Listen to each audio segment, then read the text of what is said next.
that the one in Kansas City? No, that's in Austin for the Formula 1. Oh, I'm sorry. All right, I'm no gonna apologies, we're ready. this picture. Get it right. All right, I will now call to order the study session meeting. Oh, are you ready? Sorry, I just jumped right in. Thank you. I will now call to order the study session meeting of January 28th, 2023. Members of the public are invited to attend in-person city council meetings in council chambers on the lower level of City Hall. Public access to the meeting is also available on the local government access channel 8 for Comcast subscribers on the city's YouTube channel online. Joanna, will you call the roll, please? Mayor Leidy, Here. Mayor Pro Tem Witkovich, Here. Councilmember Jaramillo, Here. Councilmember Kondo, Here. Councilmember Luke Mahiro Massa, Here. Councilmember Goff, Here. Councilmember Brown, She's here. Councilmember Walker.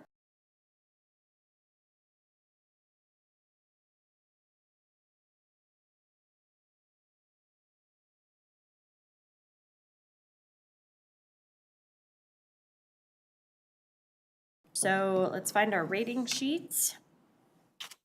Everyone, thumbs up.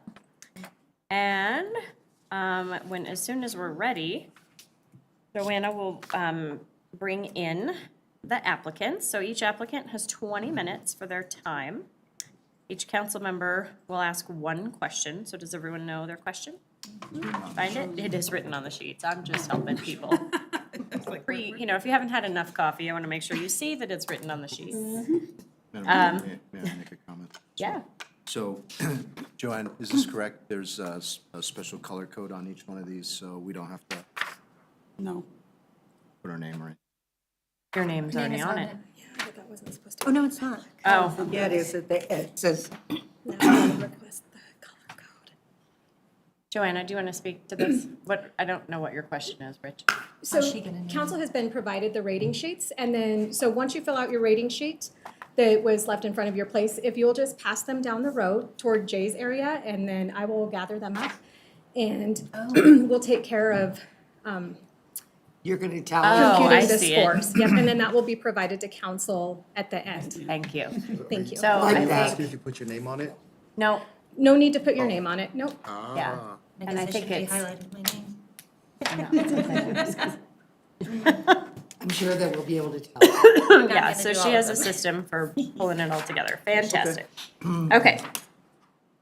You're getting So, really good at this, absolutely, we've I got hope- this down. and hopefully it's the last time that you guys have to do it. Oh, at least for a long, long time. All right, so our first person is Michael Keaveney. Is that right? Yes? Exactly, sure. Okay. Well, we'll ask him to tell us. Yeah, I think we're ready. Ready? Okay. I started. It really isn't so much.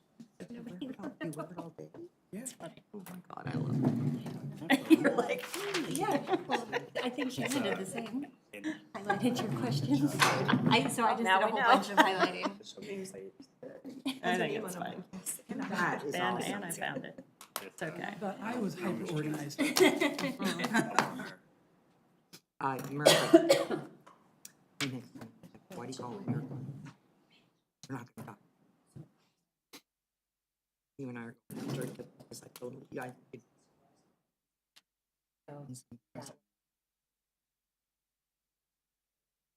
That's. Yeah, my doctor told me. Might be how they come in. I think that might be how she's gonna bring them in. Oh, shit. Yeah, there you go. And the shoes too. I love it. Good morning. Good morning. Welcome. Thanks. Now I Nice to be here. remember. Now you remember? Well, thank you for this opportunity. I've been here before, about 3 years ago. Okay. So anyway, look forward to seeing what you have in store for today. Okay, well, welcome. Okay, thanks. So, since you've done it before, you know the routine, so we're each gonna ask you different questions. You have a total of 20 minutes, and there are 9 questions. So, pace yourself. Do you Do I have the start timer? this or they It'll be started? started for you. Okay. So I'm gonna start with the first question. So what personal attributes do you have that set you apart from others as the best person to fill this vacancy? Thanks. I don't know about anybody else's attributes, so I can't speak to theirs. But I think my attributes are, one, I think I've got a lot of experience and a lot of really good interpersonal skills. You've seen my resume, you've seen my response to the application. You know, I've obviously been in many situations. I've been a diplomat overseas. I've done nonprofit government management and all that. So I think I've been recognized for having good interpersonal skills. I think I show leadership skills. I'm not afraid of taking new things on. I think I'm very comfortable in situations that can lead to conflict, try to diffuse them, whatever else. I'm the eldest of 7 kids in an Irish Catholic family, and believe me, there are a lot of conflicts just in that family. So anyway, so those are, I think, my personal attributes, if that's what you're looking for. Thank you. You're welcome. All right, I've got your next question. What steps do you take to eliminate bias from your behaviors and decisions? Well, we're all predisposed towards our own opinions being the best, and I think the advantage of being the age I am is to realize that some of these things just aren't worth fighting for, and you're having your own way. And so therefore, I think you have to retain an objectivity to what you're looking at and all. And we all want our way to be the way. But if you keep an open mind, you realize that, you know, people are coming at things very differently. You know, we're not genetically wired to be the same. And so, of course, you would expect differences and all that. So anyway, I think the key is to retain your objectivity and to try to subsume those things that, you know, kind of rise emotionally in any of us to kind of win a point. We're not trying to win points. We're trying to do the best thing for, you know, our citizens. Thank you. You're welcome. Great. Thank you. Avi, next question. What areas of city spending do you feel should be increased or decreased?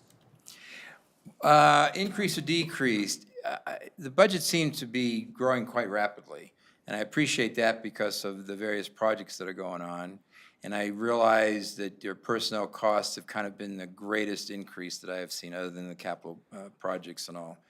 So I guess my concern is that some of the fiscal management just needs maybe some fresh eyes.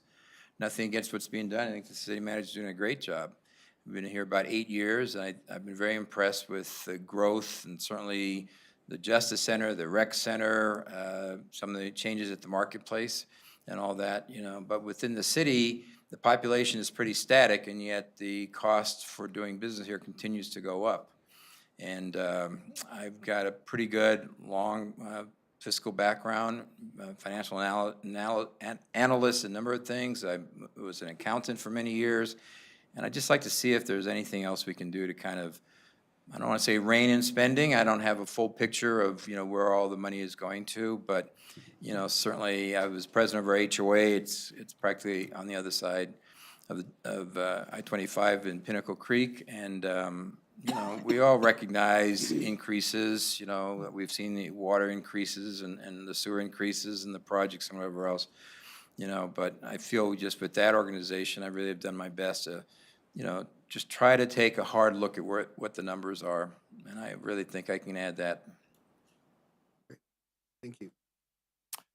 Okay, I'm up next, Ward 3. So I'd like you to explain what your understanding of city council's role and the council manager form of government, how that relationship works.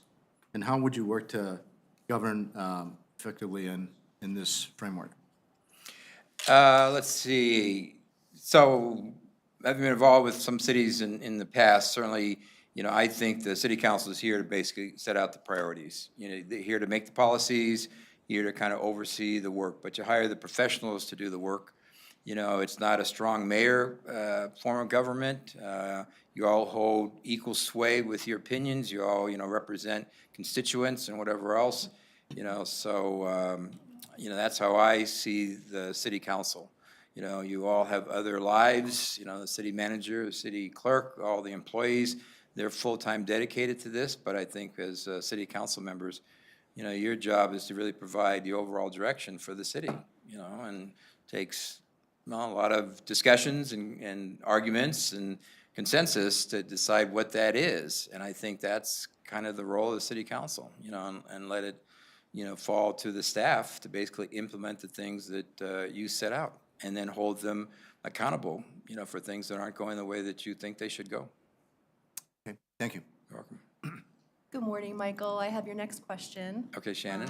What do you see as opportunities and challenges facing our city? And second part to that, what do you see as the opportunities and challenges facing Ward 4, if any different from the city? Well, I late last night, I just got in from a week in Mexico last night, about 10, so I was just looking at that stuff last night. Your status update certainly seemed to say you're on track for everything you said you wanted to do. There were very few things that said you hadn't started stuff, so, and I see it. I think most people in Northglenn see the progress that's been made and all that, so I think you're on the right track from what I can see from your status update and all. As I mentioned, I think, and it's one of your priorities, is to try to revitalize some of the older areas. And that Washington Point Mall where we go shopping, at that Safeway afterwards, it's just, it's looking old, there's more potholes there than there are in many places. There's a lot of dead space there, just in terms of that. We've all seen some of the interesting concepts, that project over there on Wadsworth and 92nd, where the old, I don't know, it was Heckinger's or whatever the old building store was. They knocked it down and put up apartments where that, in that complex where the Epic store is and whatever else. You've seen what they've done up there at Orchard. There was a lot of that parking space. They put, apartments on part of that parking lot. Does that fit in there? I don't know, but I'm just saying that that's one area that I think needs to still be taken a look at for revitalization. I know you've done some work at the Northglenn Marketplace. I know some shops have changed, or shops still closed over in there. Still a lot of dead space over there. Could that be utilized, for multifamily housing? Again, you see this happening in more and more of these large, footprints, and all. So that would be one thing to kind of bring to the board. I don't doubt you've taken a look at all that stuff. In terms of Ward 4, I can't say anything specific. It's the oldest part of the town, back in the early Promac days.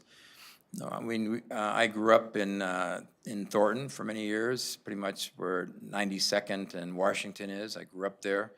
And our neighbors in the late 50s moved to the area called Promac. It wasn't even a city then. I don't think we ever saw them again. It was so far away and all. So anyway, I see that area. I think the homes are nice. I know there's that sewer project going on, so obviously work is being done there. Just along the boulevard, you've got 2 schools, and you got another one further north on Huron. So, obviously the schools are a big part of the Ward 4 area. Northglenn Marketplace is down there. Ward 4, I think, looks like it has the most access, or not most access, but certainly most proximity to I-25, and that intersection there, Northglenn Marketplace. It's nice, but it's cluttered, it's complicated, we go on the highway that way, and you can get back up pretty much all the way back to Melody Drive sometimes, so I think there's some traffic issues there that need to be resolved in that area, so, but that's the only thing I would say about the Ward 4. Just keep a focus on that part, because it's, it's kind of important, access point into that part of Ward 4 of Northglenn. Thank you. You're welcome. Oh, that's me, sorry. I have to turn the page over. Sure. My question is, I'm going to ask you to describe how you would react to a situation in which the council voted 5-4 to approve a very controversial issue, and you were on the dissenting side. Well, if I felt that there was nothing more I could say to convince the board of my position, I would accept it. I'm not sure what other mechanisms I would have, on our HOA, which is just a, kind of a small group, but, you deal with, I've been on school boards. My wife started a school, so we were on a school board. Second to dealing with parents and kids on school boards, dealing with people in their housing is just as sensitive and all that. And even on the board there, we had a lot of 3-2 decisions and, just unhappy people, but, unless the decision is crucial, I think you need to give it a little time to breathe and see if that resonates well with the community. I mean, that's all, we're representing here and all that. I think nothing generally is irreversible, but I certainly would accept, after, again, doing the most I can to get my points across, the results of a majority decision. I see no other reason to counter it. Okay, thank you. You're welcome. Hi. Hi. My question for you, and this is one of my favorite ones, by the way. A city council member should answer it for me. I'm sorry if you'd answer this question. A city council member should. A city council member should always remember that they represent the citizens and not themselves. Obviously, there's that fine balance. You're supposed to both lead and follow. And, I think the outreach to the community is important, especially when you have a controversial decision that's coming up. You can't work in a vacuum. You need to talk to people, talk to your neighbors. Again, just using the HOA where I was president for 5 years, we removed recycling. It was controversial, but it was costing us more with the recycling bins because of the contamination charges, the plastic bags in there, whatever else, People were upset. We could only explain it, basically on fiscal grounds. So, I think a council member should just, again, always remember they represent constituents and not their own viewpoints. Your viewpoints might be your leadership position, but I think it behooves a council member to try to convince their constituents of your point and why you think it's valuable to go in that direction. But never give up on the constituents, never put yourself above your representation. Thank you very much. You're welcome. Mr. Michael, good morning. Morning. What is your area of strongest disagreement with any action taken by the city council in the past 3 years, sir? I can't say, I saw these questions before, and I kept pondering what it was, and I really can't come up with one because I have been impressed. I have been here 8 years and whatever else. And again, my only concern is looking at the budget, just in terms of how rapidly the expenditures have increased in concern. I personally had to deal with the city. We just replaced the windows in our condo, and I was quite surprised by the fee. $600 fee for replacement of windows. There's no gas, no electricity involved. No one ever came out to look at them afterwards. It was just a fee, basically. And I found in an old document, many of the fees have doubled in the last, 5 or 6 years and all that. So I appreciate the revenue stream from fees, but every so often, I think your strategic plan looks at every 5 years, but I think you have to remind yourself to go back and look at some of these things. What made sense 1 year may not make sense later on, so never give up the review, basically, as you go forward. Thank you, Mr. Michael. You're welcome. Can I ask a clarifying question at this time or at the very end? Process question, Joanna? Can I ask a clarifying question now, or do I wait until Mayor finishes hers? It's really at the discretion of council. Okay, let me do mine and then hold on to it. Okay, thank you. Perfect. So we are sitting at 6 minutes. Is there anything else you would like to tell us? Let's see. Again, I haven't joined so many committees. As you saw, I served on the Westminster Historic Preservation Committee for a number of years and really enjoyed it and all. And I kind of looked at that, but I've been on a number of organizations, and I've kind of tried to pare back on some of them. Some of them I was on committees. I was on the committee for the Council of World Affairs. I was on committee at the World Trade Center, and I just kind of felt I'd rather take a big picture approach to things at this stage of my life. And so that's how come I was interested in the city council and not one of the committees. Nothing against committees. They're valuable, the input, citizen input, all those things are there, but I really felt that at this stage, I feel I can contribute more on the big picture side, and working with people who can actually affect the change and make the policy decisions rather than feed into those policy decisions. So that's why that one's important to me. I did spend many years, 17 years, helping small businesses, medium businesses grow their businesses overseas. I worked with Small Business Administration. You know, I'm a tax analyst for H&R Block. I work with small businesses, help, you know, shape their tax strategies and whatever else. The last few years have been challenging with their PPP programs and grants and, you know, how to structure those and all that. You know, so, you know, I feel like I can contribute there to the small businesses, the retention, the attraction, you know, obviously the lifeblood between property taxes and sales taxes. You know, they're major revenue streams for the city, and so therefore you have to keep the businesses. I think you are. I see businesses staying and all that. They need the opportunities. You're limited geographically on what space you can use for businesses. You know, so I'm glad some are going into Carl's Farm. Again, Washington Point might be a spot that, you know, more businesses could be, you know, put into somewhere. Constantly looking at the North Glen Marketplace. Again, a lot of dead space there, whatever else. You know, over in Westminster on Reed Street, the Promenade Shopping Center, they had a big parking lot, if you're familiar with, you know, Macaroni, the restaurants there, they put up a building in the parking lot, they put in AT&T and Verizon, whatever else. I mean, they took parking lot space and, you know, made more retail space there.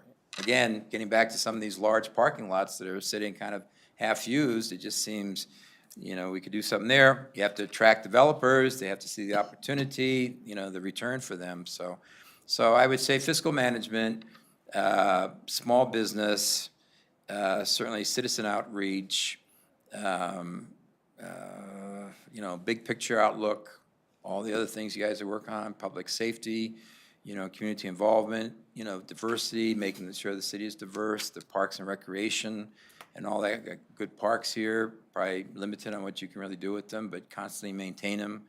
You know, make sure they're safe. I think security is kind of an issue. You know, our complex, we've recently signed up for the Neighborhood Watch Program. We've had some drive-through shootings over there, 112th and Huron. You know, it's disturbing and all. I know your police force has increased. You know, I know there's been good training and all that. So you can't give up. I mean, you know, oversight is important, you know, for the council. So again, you're doing great work, and it's just hard to kind of find a criticism, you know, what thing you've done in the last, you know, 3 years that I would criticize. You know, again, my point would be just fiscal management, because the numbers really are starting to go up. You know, I'd like to take a kind of second look at that. Yeah. Councilmember Brown? My clarification is only on the fact that you said fees. That's all I wanted to clarify. Are you talking permits? Talking permit fees, yep, absolutely, and all. You know, I forget, I mean, when we moved in 8 years ago, I had to get the permit to change our hot water tank. It was $150, and I think it's up to $300 now. You know, I mean, I think somebody came out, I'm not sure. So you have these fees, you have the permits and all. Those are small ones, and I'm not talking about the building permits from when it, you know, does an extension or whatever else. But, you know, I just think you need to look at all your income categories and make sure that they are fair and adequately justified, in my opinion. Thank you very much for clarifying that for me. You're welcome, sure. Well, we have come to the end of our questions. You have a little over a minute. Any final comments? No, again, thank you for the opportunity, you know, glad we were able to kind of meet and let me express my opinion and whatever else. I'm not sure if it's better being first or last. I've been through the interviews myself where you kind of, you're flagging at the end of the day. At the beginning, you're not quite sure what you're looking for.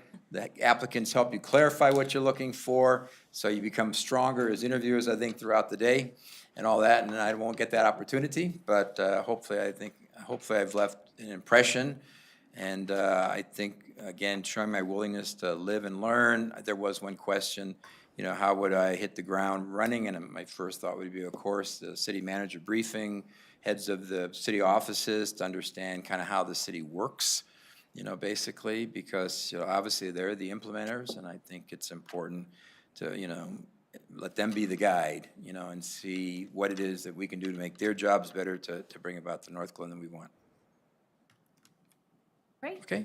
Thank you. Thank you again. Thank you for Thank your you. All right. time. Oh, leave that one there. Y'all have a good I'm day. not sure if I would prefer first or last. You know what I mean? Yes, I know, yeah. First, we've all just showered, and we're wide Yeah. awake with coffee. So I think there's pros and cons for both. Yes, there is, absolutely. Well, good luck, have a good day. Thank you, you thank too.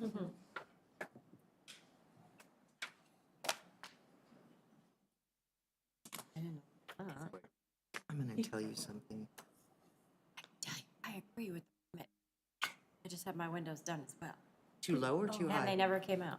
Oh, Did you request minutes? I'm gonna follow up on that. I honestly don't care because I don't have time to schedule something, but. they were out for my roof twice. It's a valuation system, so the cost of goods and services going up impacts the value of the permit. And it equates to the fee being paid. So we do our ratings and pass them down, correct? I'm working on I'm it. doing mine right now, yep. I'm being like totally, Oh. Oh. For each one at a time, huh? Well, I guess I'll wait for, Yep. you were quick. I did them as we went. So did I, but it might, you know. I thought he was pretty good. Oh, no. So I just want to understand your comment on the permits. I don't know why this is bugging me so much.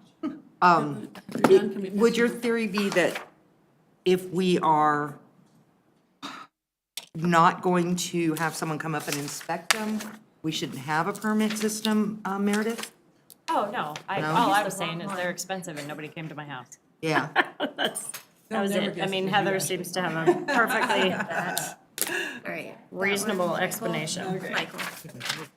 I'll follow up with the phone. I'm pretty sure we use on Windows, but There you go. I used the wrong form. Oh. Because I haven't had enough coffee. Okay, so we're gonna try to stay on time this morning, so we're ready for Paul Kelly. Risk. This is in my brain. Because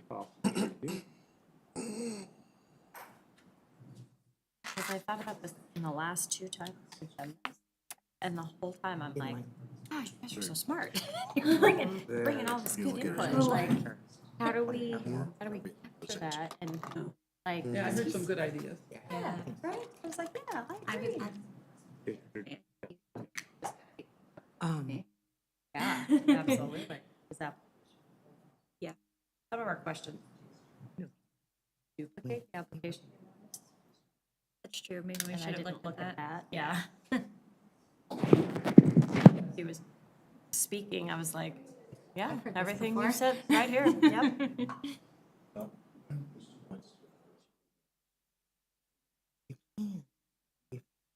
Oh, Yeah. Marvel's good, but we don't. I know. All the emails, yeah. Good morning. Good morning. How are you? Great. Excellent. Thank you for being with us this morning. Thank you, Mayor Lighty. So we are gonna, you're familiar with this process. We're gonna take turns asking you questions. You respond. There's a timer in front of you that Joanna will start when we begin. Okay, So I have the first one. okay. So what personal attributes do you have that set you apart from others as the best person to fill this vacancy? I work collaboratively with people. Okay. Absolutely, it's all about hearing all sides of the issue, making sure I understand each side of the issue, but working collaboratively with my teammates to ensure we have a common goal.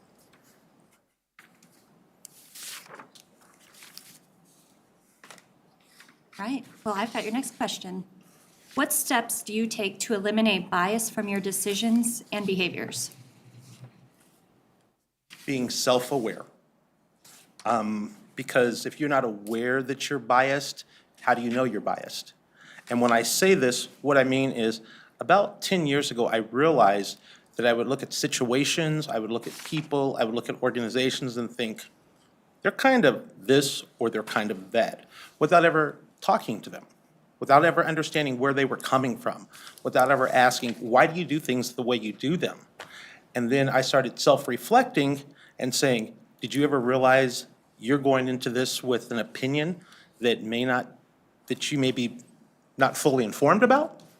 And so I started working on that, and it gets better every day. Thank you.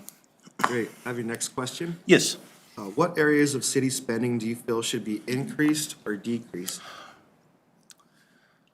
That was a very difficult question when I read through it.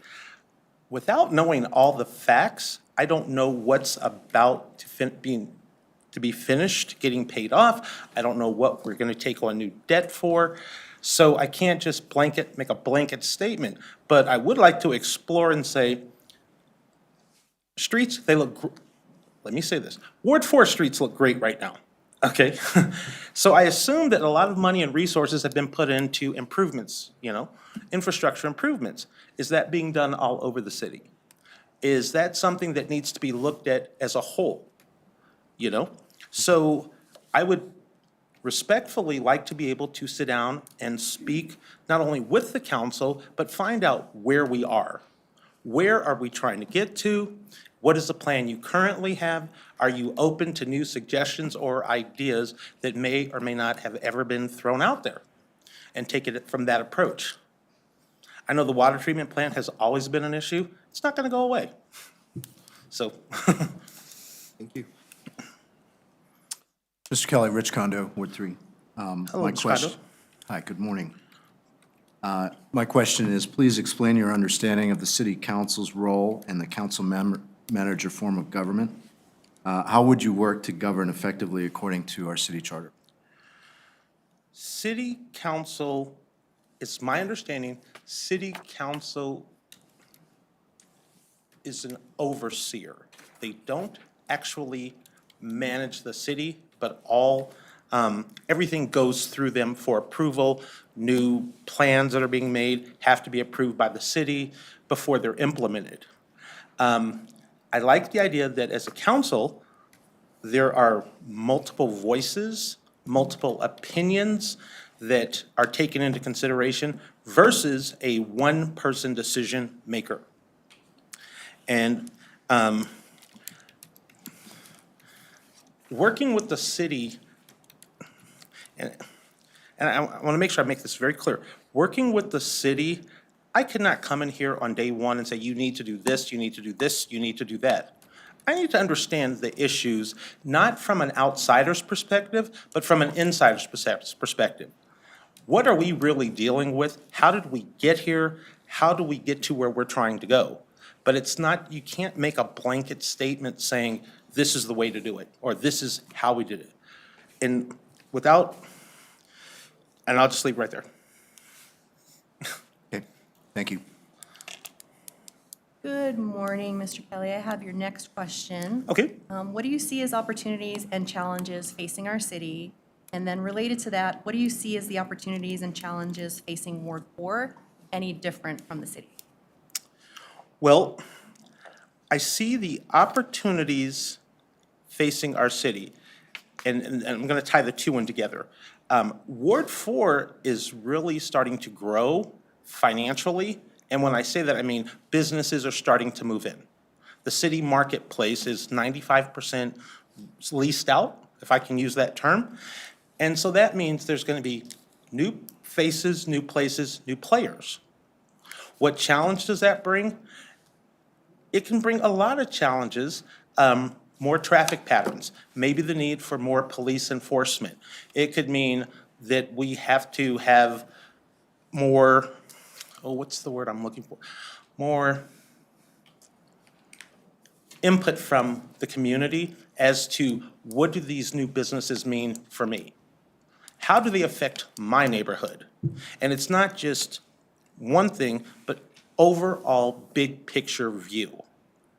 If we decide as a city to, and I'm going to make this up, if we decide as a city to bring in another Boondocks, and we locate it directly across the street from Boondocks, and this is only an example, that means the traffic pattern has totally doubled. People are fighting to try to get into one, get into other. There's more accidents, yet there are more jobs. There's more activity, yet there's more things going on over there that we didn't have before. So you almost have to explore every side before you do anything as far as that goes, as far as the growth goes.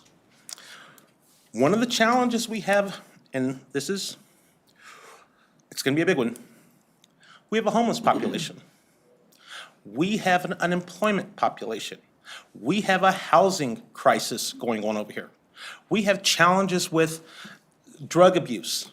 We're no different than any other community. What is different is how we're going, as a group, going to choose to address that issue and that problem. 4 years ago, the pandemic had not hit, so people were just doing things the way they did it. Everything's changed. If you don't recognize that and accept that has happened, you're really in trouble. Because, there is no way to do things the way we used to. We have to be thinking forward and being prepared to implement new policies, procedures, practices for the next 25 years. Any decision the council makes has to be, how will this affect the community in 25 years? And that's how I would answer that question.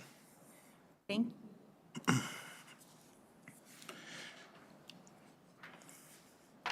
Oh, I'm sorry, it's me again. I'm on the top of the second page, and so I don't see it right away. Sorry. Describe how you would react to a situation in which council voted 5-4 to approve a very controversial issue, and you were on the dissenting side. So it's how you would react. I would react sadly, but I would not let it stop me. And what I mean by that is, there are going to be many times where I think I have the best idea. And there's going to be other times where I talk to each one of you, and by listening and hearing what you say, you may have a much better idea, or you may be able to figure out what I'm missing. And if I'm on the dissenting vote, doesn't matter. We're going to do it because it's for what's best for the city of Northglenn, not what's best for Paul Kelly. Thank you. I'm on the second page too, so Catherine will smack me and I'll smack her occasionally, so we can remember what we're doing. Okay, let's go. First of all, I'm very pleased to see you back here. Thank you. Please complete this sentence for me. A city council member should. Serve and build his community to the best of his or her ability. Thank you. Mr. Kelly, good morning, sir. Yes, sir. What is your area of strongest disagreement with any action taken by the city council in the past 3 years, sir? I have no disagreements with the city. Again, I have seen my street sweepers coming through. I didn't have those 3 years ago. I see pipelines being put in near my house. They're looking where I live. Let me say this, though. I made the mistake a few years ago of only looking at Ward 4 instead of looking at the whole city. And I don't really have challenges with what the city's doing. What I bring to the table, I can only enhance what you're doing. I'm not looking to change what you're doing. Thank you, sir. Okay, so you are doing excellent on time. You have 10 minutes. Okay, thank you. And you can use it or not, but Yes. I just wanted you to have a time check. The final question is is there anything else you would like to tell us? Yes? Okay? Okay. So, again, I ran for city council 3 years ago prior to the pandemic. What nobody knew at the time was on the day that we went to sign, get our applications started and sign up, I'd saved the spot for my mother so that she could sign it. She died that morning. I didn't put forth the effort that I know I could have or should have. I have decided to go back. This is a goal. This has always been a plan. I knew I was coming back to Northglenn, much to my wife's chagrin. No, we're going to California. No, we're going to go back to Northglenn. Why do we always have to go back to Northglenn? So, because this is home. And I want to live in the best community that I can. Is Northglenn perfect? Absolutely not. Can it be improved on? Absolutely. Are there things that we can do now or tomorrow? Yes. Why do we do things the way we do them? Because times keep changing. They're changing daily. There is no standard situation anymore. Everything changed. When the pandemic hit, I learned a lot through the pandemic. I learned people do change. And those that accepted the change are flourishing. Those that held on to the way we used to do things, they're struggling. Those that want to get involved and make things happen because they understand the world has changed around us, then they can grow things, and in 25, 30 years from now, they will be set up for the future. It's just that way. Thank you so much for spending some time with us this morning. Thank you. We appreciate May I ask it. a question? Absolutely. And I would like to, if you guys all want to chime in, that's great. What are you looking for in a council member to replace the existing council person? What Wow, that's a specific big one. personality trait or skills a are you big one. looking for? Can I ask a Councilmember procedural- Kondo? Can I ask a procedural question Sure. first? Can we answer questions, Joanna? Okay. I just wanted to make sure that we could actually do that, because we have to stay so rigid. That was Fair for enough. your benefit. He has 7 minutes left. I think it's only if we choose to, so it looks like Councilmember Kondo has a hand up. Go ahead. Yes, Mr. Kelly, so, I think it's really important first of all, thank you for your very thoughtful responses. And I too was appointed to this position. So in my humble opinion, I think it's really somebody who has professional curiosity and is very forward-leaning to learn fast and get out there and get into other people's shoes, whether it's in the residents' shoes or in the staff's shoes, things of that nature. I would like to ask a follow-up question if it's procedurally allowed. Yeah, go ahead. And that is, should you be appointed to this position, do you envision running for reelection this coming fall? Because I understand this term will end November 2023. Absolutely. You put that in his app. Thank you. May- Yeah. So I would just say that it's really almost impossible to define what we're looking for, because we want a different perspective, a different voice, but we also want someone who will work with our council. So, so it's kind of hard to say. You might get somebody that's more this way or more that way, and it just has to kind of all come together. In my closing statements, I will say one of the questions that you asked, that you sent out to us, how would you spend your first 90 days? I would spend my first 90 days meeting with every member of city council, every stakeholder, every city employee I could talk to, including the police department, the fire department. I would reach out to the people who are starting new businesses in North Glen and say, what is it that you see the council is doing great? What can we improve on? And how do we make this the best case scenario for the most players? And I'm just being quite honest with you, that's one of the things that I really wanted to share with you. Excellent, thank you. And just to add on to Councilmember Goff's response to what are we looking for. So through the election process, which you have let us know in your application that you're running in 2023. And so through the election process, you are convincing the residents to vote for you, right? This process is a little different. We know it's a short-term commitment on our part. Yes, we're definitely looking for someone that balances us, but really, as you have spoken to, we want to add someone that we believe the residents like. So, knowing how Ward 4 is highly communicative with us, making sure that we select someone that's going to represent them well. Okay? So, but thank you so much for your I time this morning. appreciate your time this morning, folks, and hope to hear back from you one way or the other. All right, oh, absolutely. Thank you. Thank you. Thank you. Thank you. I'm sorry, I've got to ask another procedural No, question. go ahead. We, in the past, we have only been able, and it's something that bothered me in the past. Yeah. Corey has made it clear that we can only ask questions that are on the sheet. Or that are follow-up to a question. Or as follow-up to a opposed question. I So think does that it's- fall under follow-up? Because it was No. one, yeah. And so I think I was going to say something too, Rich, so that's not necessarily a follow-up question. So Becky's example was perfect. He said fees. She asked a clarifying question, which, to my point, probably should have been asked at that time. So I will fix that. We're not Okay, I'm gonna sorry. wait. Well, No, either no, way no. worked. No, when you said it, I was like, oh, I should have let you ask it in the moment because it was so related Specific, yeah. to what he said. So yeah, that was a good point. I made a mental note to fix that.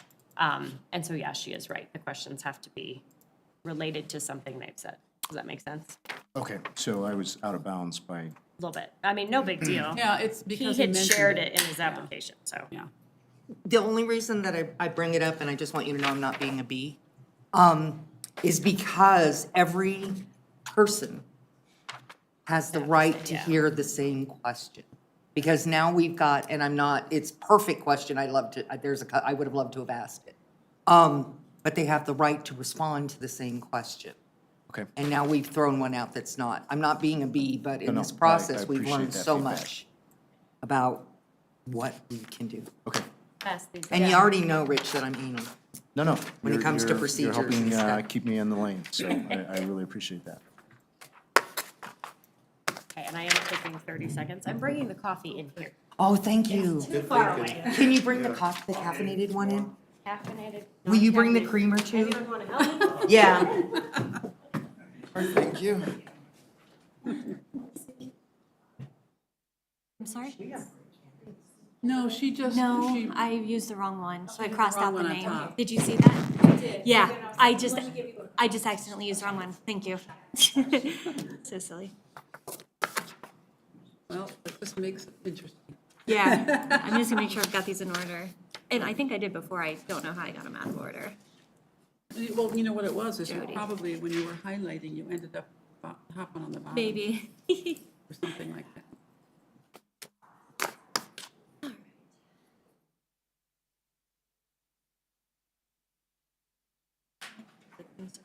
For reading the things you knew I would.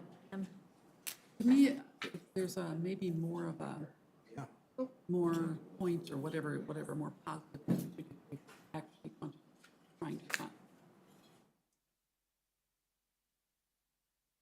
I mean, I did it. It wasn't fun, but I did it. No, and I mean, on the one hand, you can say this is the easy way. I don't think I would try and get it this way, honestly. I think there's pros and cons. Question. It's like a weird little, A little spring-loaded thing. like a thing, yeah. Guys, So, side. yes, right? I wondered if all that, Perfect. are the candidates in the room with all the food? Yeah, that's, Yeah, so it's good to get this before it's all gone. so Heather, that was the weird change. Is to go back in there, the candidates are in.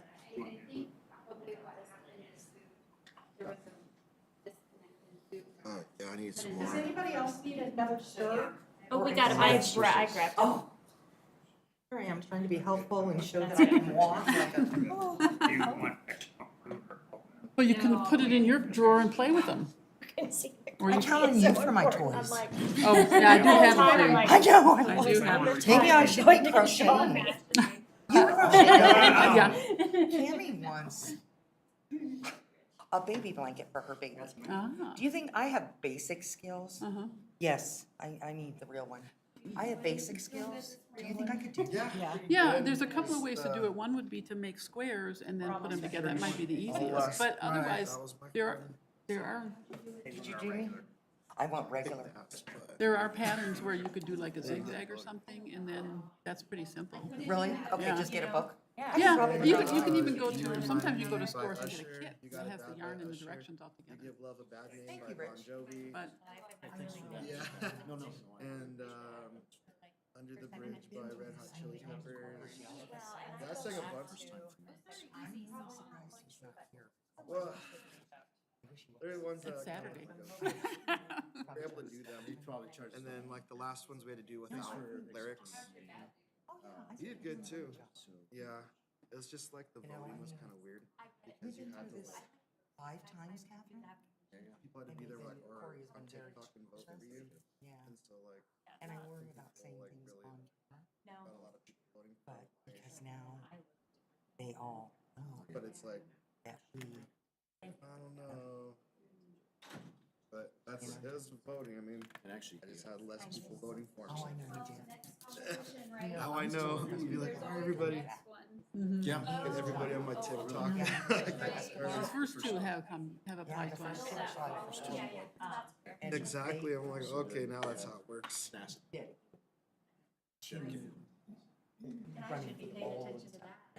Yeah. Okay, I think we're ready again. I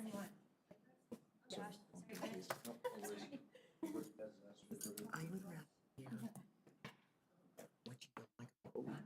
Concerns. You guys are- I think we are doing a great job.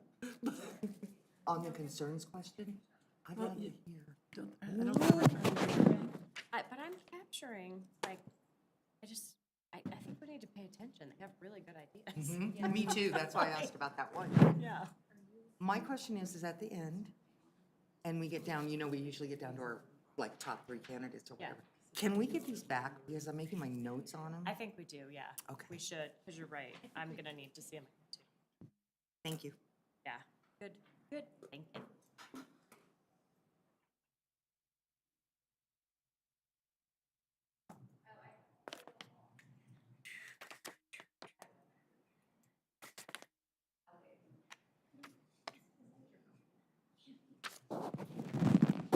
Hello.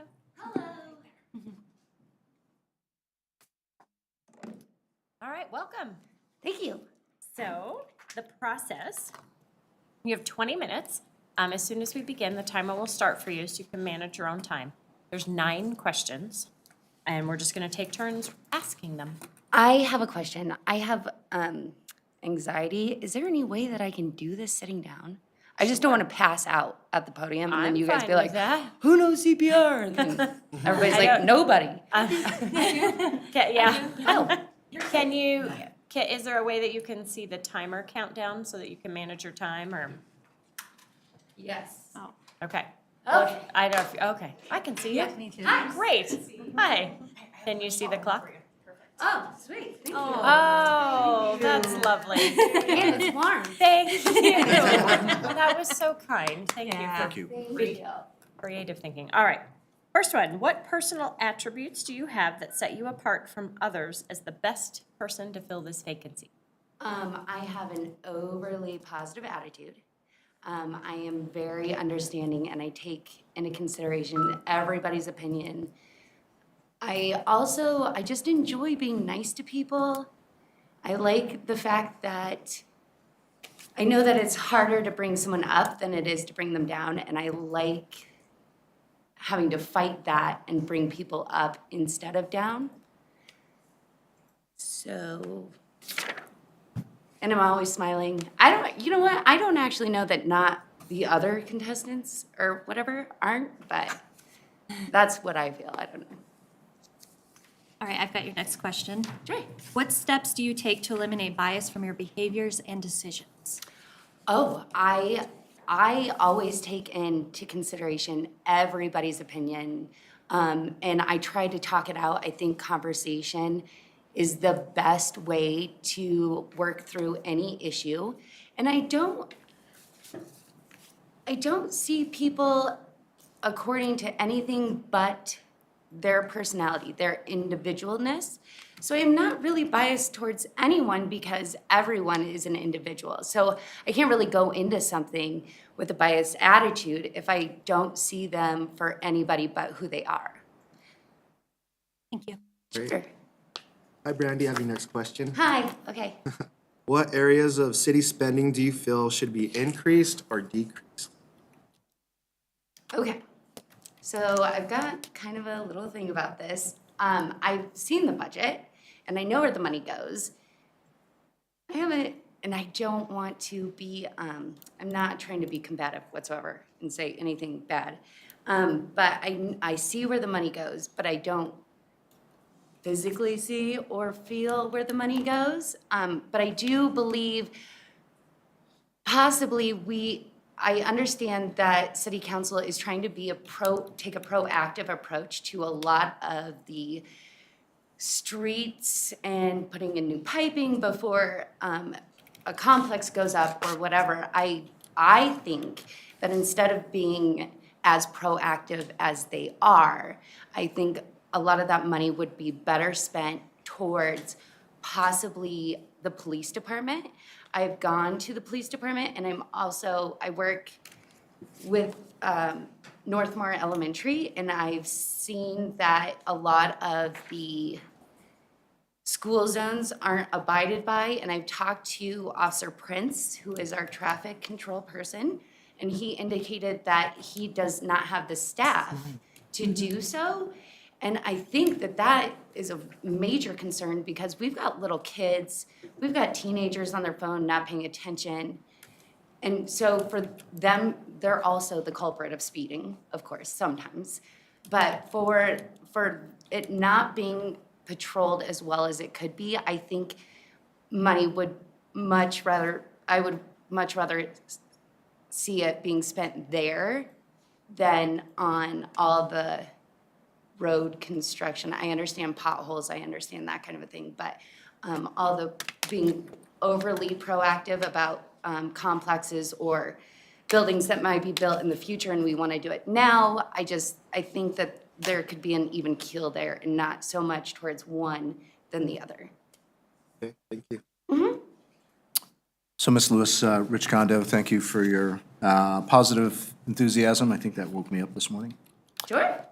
First of all, my question is, I'd like you to explain your understanding of city council's role and the council manager form of government. How would you work to govern effectively according to our city charter? Okay, I'm gonna be 100% honest because I came in here to be honest. I don't. My understanding is very limited because I'm not shooting for the moon here. I'm not trying to go and be president someday. I really want to be a proactive, positive influence on the community. And so far, what I've seen is that city council takes into consideration its individuals in the community and their concerns and make sure that the community runs to the best of its ability to make sure that its community members are safe, they feel welcome, they feel as though they can voice their opinion and it be heard and then something be done about it. City manager, I think she does everything. Because every time I've come in here and I've grilled her, she knows everything. So I'm pretty sure she does everything, like the president. So, but that Except is, sleep. I mean, it's not a broad understanding, it's my very limited understanding of what I've seen so far. Okay, great, thank you. Sure. Good morning, Brandy. Hi. I have your next question. Okay. What do you see as opportunities and challenges facing our city, part one? And then what do you see as the opportunities and challenges facing Ward 4, if any different? Okay, so they're both the same. And it's going to be homelessness is a huge, huge thing. And the number of meetings that I've attended, I've heard a lot of growth. There's a really nice looking gentleman, very tall, don't know his name, but a lot of growth with the building of apartment complexes and subdivisions and that kind of a thing. However, I've not heard a whole lot about, what would it be considered? Housing for lower income. I've not heard a lot of talk about that. And with the inflation going on everywhere, I feel as though it's harder and harder for people to maintain a household, maintain their groceries, maintain everything. And so, at some point, it's just too difficult without the help of the city or the city members or a good support system for them to be able to maintain all of this and still keep a home. So I think homelessness is a huge problem. And I'm sure there are other contributing factors to homelessness, but I've not gone out and surveyed. From what I've seen and from what I've heard, there's actually a couple of homeless people that live in Ward 4, and every now and again, I'll give them a cup of coffee or stop by and talk to them. They're the nicest people. So I really do see that as a huge challenge. But the community center I feel is really doing a service to everyone by opening up on, I believe it's Thursdays and Fridays for them to take showers. And then when it gets cold, they're opening up that center so that they can sleep there and not freeze. And so I think the repetitiveness of just everything becoming more expensive is really going to make that problem a lot worse if we are not proactive about doing something for affordable housing or, and I don't know a lot about food stamps, so I'm not gonna speak to that, but doing something to where we can allow these people to at least have a fighting chance. Thank you. Okay, this time I remembered. I've got the next question. I've been forgetting it's my turn, but this time I got it. So I'm going to ask you to describe how you would react to a situation in which the council voted 5-4 to approve a very controversial issue, and you were on the dissenting side. I think I would approach it like any other situation. What you have to do is you've got to have communication. You've got to have an open line. You've got to have an open mind about it. I think too many times people are so set in their ways that they're not willing to hear, or you know what, they hear, but they don't listen. So I think if I were, I would want to make sure it's in the best interest for the community, obviously. But I would encourage everyone in the voting pool to keep an open mind and have open communication until everyone feels comfortable with the decision made. Okay, thank you. Sure. It's my turn. Oh, uh-oh. First off, I just want to tell you that I also suffer from anxiety. Oh. So look at me if you get anxious, okay? Sure. And take deep breaths, because I know where you're coming from, okay? Thank you. You're welcome. I want you to complete this sentence for me. A city council member should. A city council member should be open-minded, be honest. Honesty above all. I've seen honesty being thrown out the window when it comes to so many communities, obligations. Never overpromise, underdeliver. I think a city council member should be polite, should be understanding, should be positive, not all the time, that's really hard. Should be willing to help, should want to make their community a better place overall. Thank you very much. Sure. Ms. Lewis, good morning. Hi. What is your area of strongest disagreement with any action taken by the city council in the past 3 years? You know what? Okay, wait, repeat the question. Yes, ma'am. I feel like I'm going to get myself in trouble with this answer. Go ahead and repeat it. Sorry. What is your area of strongest disagreement with any action taken by the city council in the past 3 years?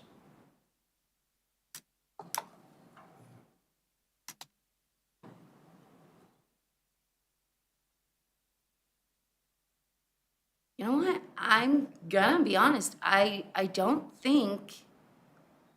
Yeah, I may disagree slightly, but it's not like, what are you doing? I'm not confrontational. And if I had a problem, I would have brought it to you guys. But I really don't. I've not taken a hard left turn on any decision that you guys have made because I hear the conversation behind the decision. And at first I might not agree with it, but after hearing the conversation and why it was being done and how it's going to help and how it, I don't think, sorry, I don't have a. You're okay, please. Thank you so much. Yeah, sorry about that. Sorry, I don't disagree with you. Excellent, so you're doing great on time. You have a little over 7 minutes. The last question is just, is there anything else you would like us to know?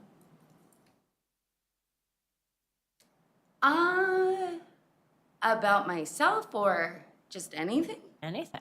I love living in North Glen. I have the best neighbors ever. My neighbor just won the neighbor award because he's amazing. I have a 9-year-old. She's amazing. Oh, bias right there. She's amazing. I am head of the PTA at Northmore Elementary School. I have a very flexible job because I know one of the questions was, do you know how much time is needed to sit on city council? I don't. Like, I've not narrowed it down. However, I do have a very flexible job. So if that were a concern, it shouldn't be. And I really enjoy Monday meetings. I don't know, you guys are funny. I think you're funny down here. So, yeah, and everyone I talked to, I came in and I grilled Jason, and he was like, "What's your deal?" And I was like, "Tell me about the money." And he was like, "Who are you?" So, like, no. And I also, there was a question, what would I do if I were to get on city council? And I wanted to let you know that I think I would go out and meet my neighbors. Now, I mean, I know my neighbors to the right and to the left and across the street, but I think that I would go out and introduce myself because I know that Shannon and Jenny did an amazing job when, you know, as our representatives. Like, I knew who they were. They were so sweet to me every time. Like, I think I would want to mirror that because that made me feel better as a community member. That's great. Thank you. Sure. We so appreciate your time. Oh, yeah, thank you. I appreciate your guys' time. It's a Saturday. This is weird. I know, right? It's not Monday. Crazy, but They even let us in the building. It was great. Thank you so much. Can I? Yeah, we're done. Oh, sweet. We're totally Thank you. done. Thank you so much. Have a great day, guys. see you. Bye. See you Monday. See you Monday. Have a great day.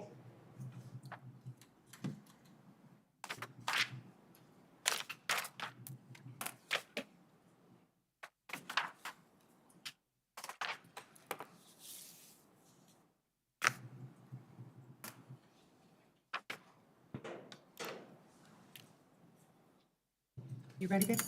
I am. Sorry, I didn't mean to call you babe. But you know how I feel about you. You know, 20 years older, you know. Give Miss Katie.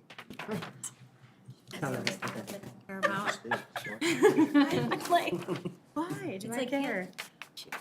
Sorry, I'm not quite done. Like, yeah, right. I know, I was a little bit behind too. When people answer real quick, you kind of have to move on to the next question. You know what? Yeah, some are fast. Here, Nikki. Becky, I think you have the best question.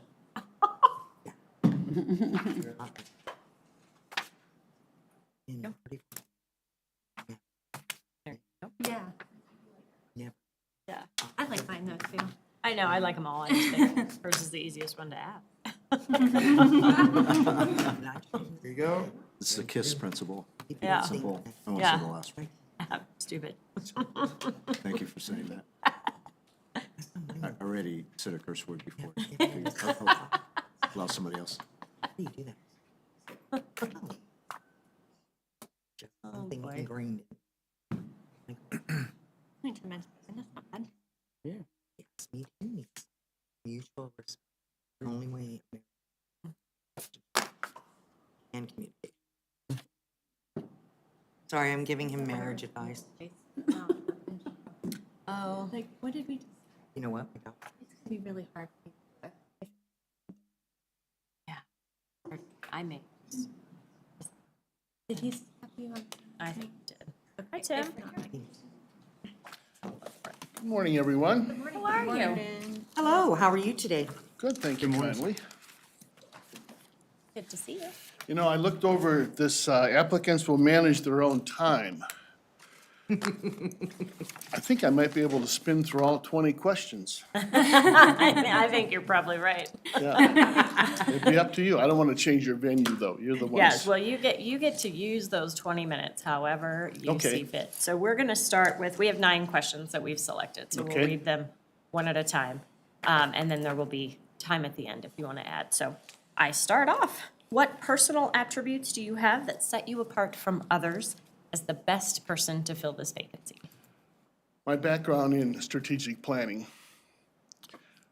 merging hospitals, always finding a solution when perhaps there aren't any, and always looking for the trade-offs, and knowing that good governance strikes a balance between meeting the needs of society and the health of the community, along with the ability to find the financing for those tasks.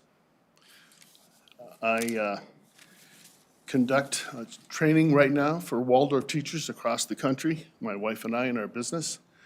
And many is the time we're looking at schools, doing strategic planning, and what makes them tick and how they can operate as best they can. So invariably, I find myself saying that I've got the knowledge, I've got the experience, and if you put that formula together, sometimes comes out to wisdom and being able to see things that others don't.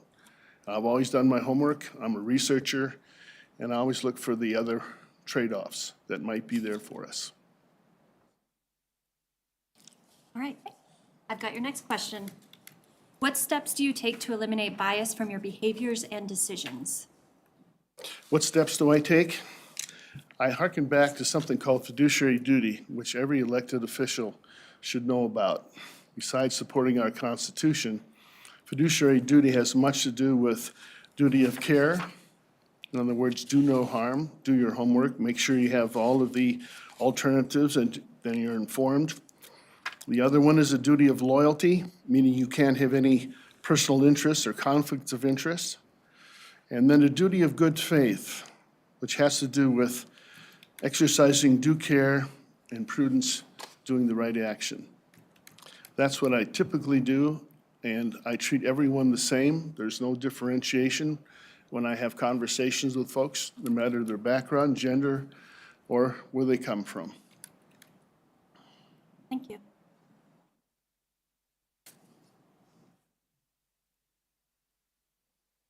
Oh, sorry about that. What areas of city spending do you feel should be increased or decreased?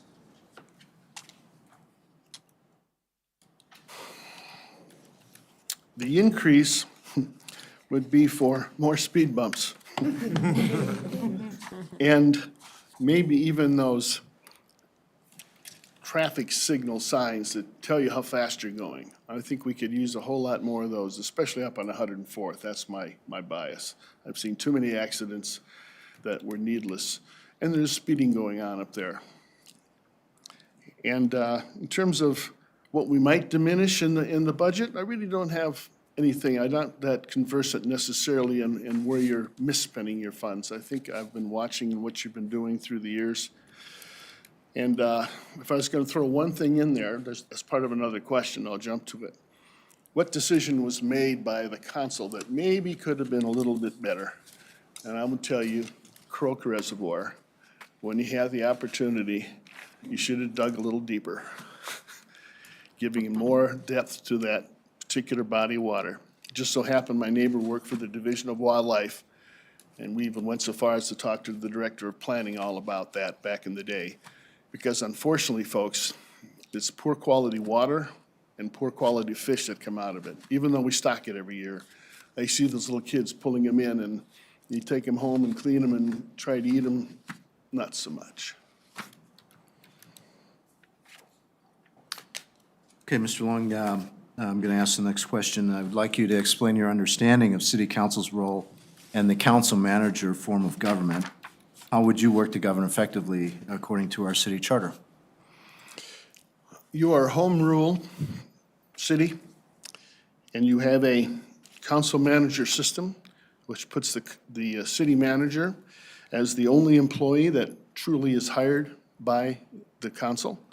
And in such, you've delegated that authority and responsibilities to the city manager to operate the business of the city. The council itself has the powers and functions, unless specifically prohibited by state law, to do tax and control properties and what have you. I think the most important thing you can do is not wade into the weeds, to micromanage. You need to give that city manager all of the liberty necessary and authority necessary to respect the chain of command, the unity of command, meaning you don't report to a key functional result area to more than two people, two groups, and respect the manager's span of control. It's a busy, busy job extended to a lot of areas. And also to be always cognizant of the ordinances that you're passing. Are they truly fair? Are they meaningful? Are they meant to do what they're supposed to do? Thank you. All right, good morning, Tim. I have your next Good morning. question. What do you see as opportunities and challenges facing our city? And what do you see as the opportunities and challenges facing Ward 4 if different from the city?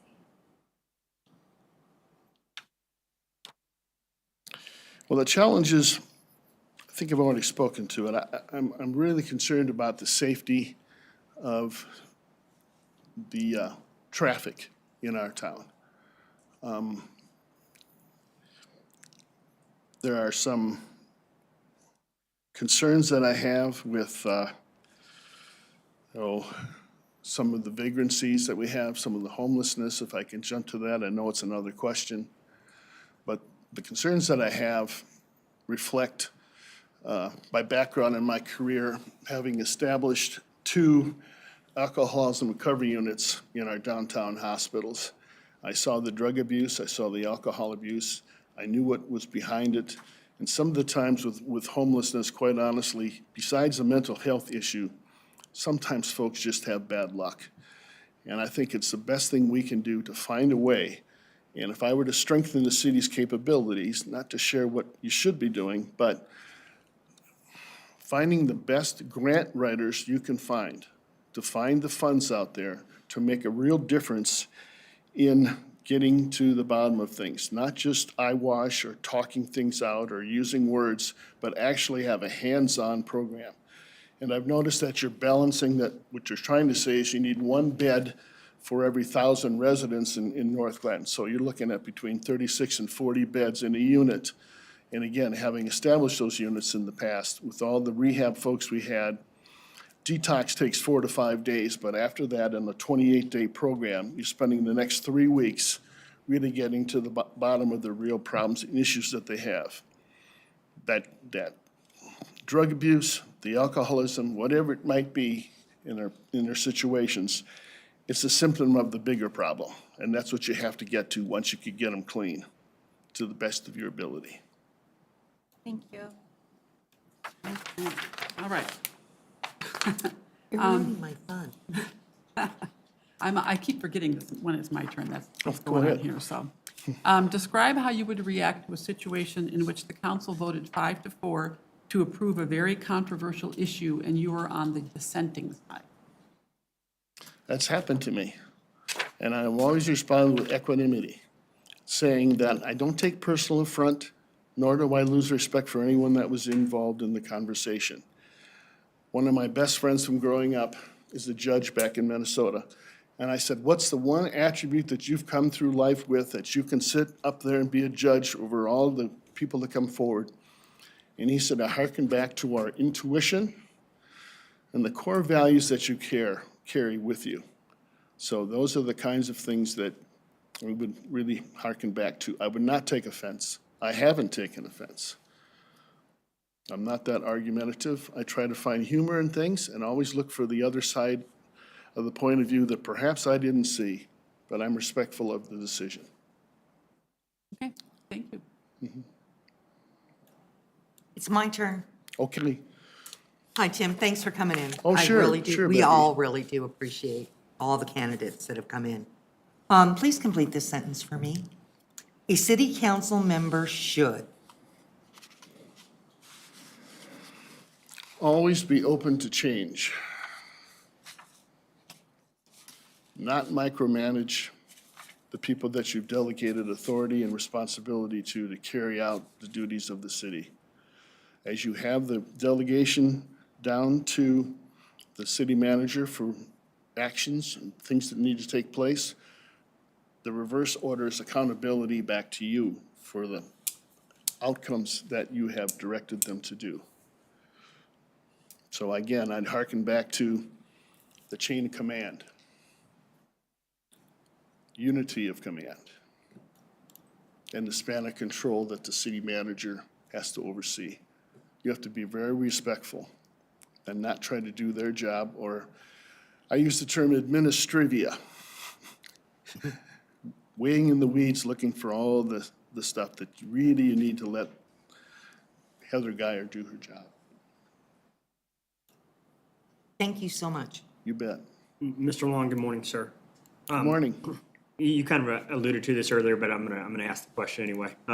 What is your area of strongest disagreement with any action taken by the city council in the past 3 years, sir?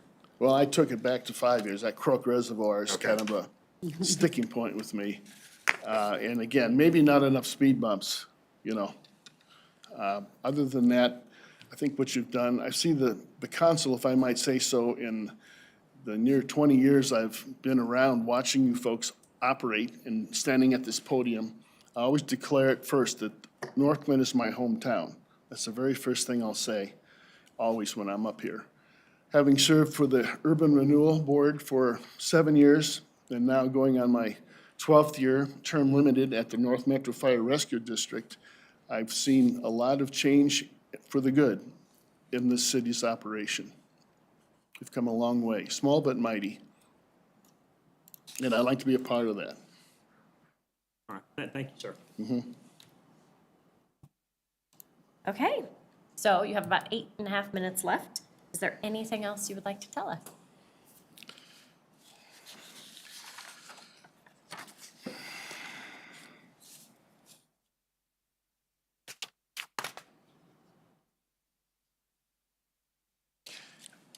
One of your questions was, tell us about one of the toughest groups that you've had to work with and what made it difficult.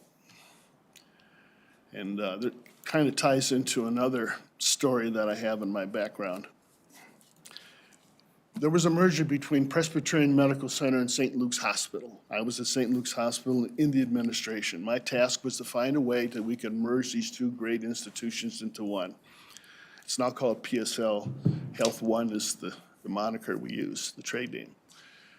In so doing, because I was one of the instrumental folks trying to put all those big dinosaurs together to try to make nice, one of the assignments came to me was, you're on the hook for this.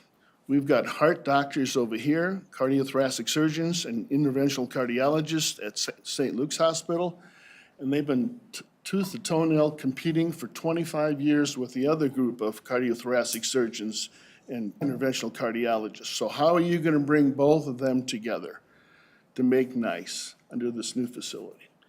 That was the challenge I had to come up with all the diversity. And you might imagine, these are the most intelligent human beings on the planet that you're dealing with.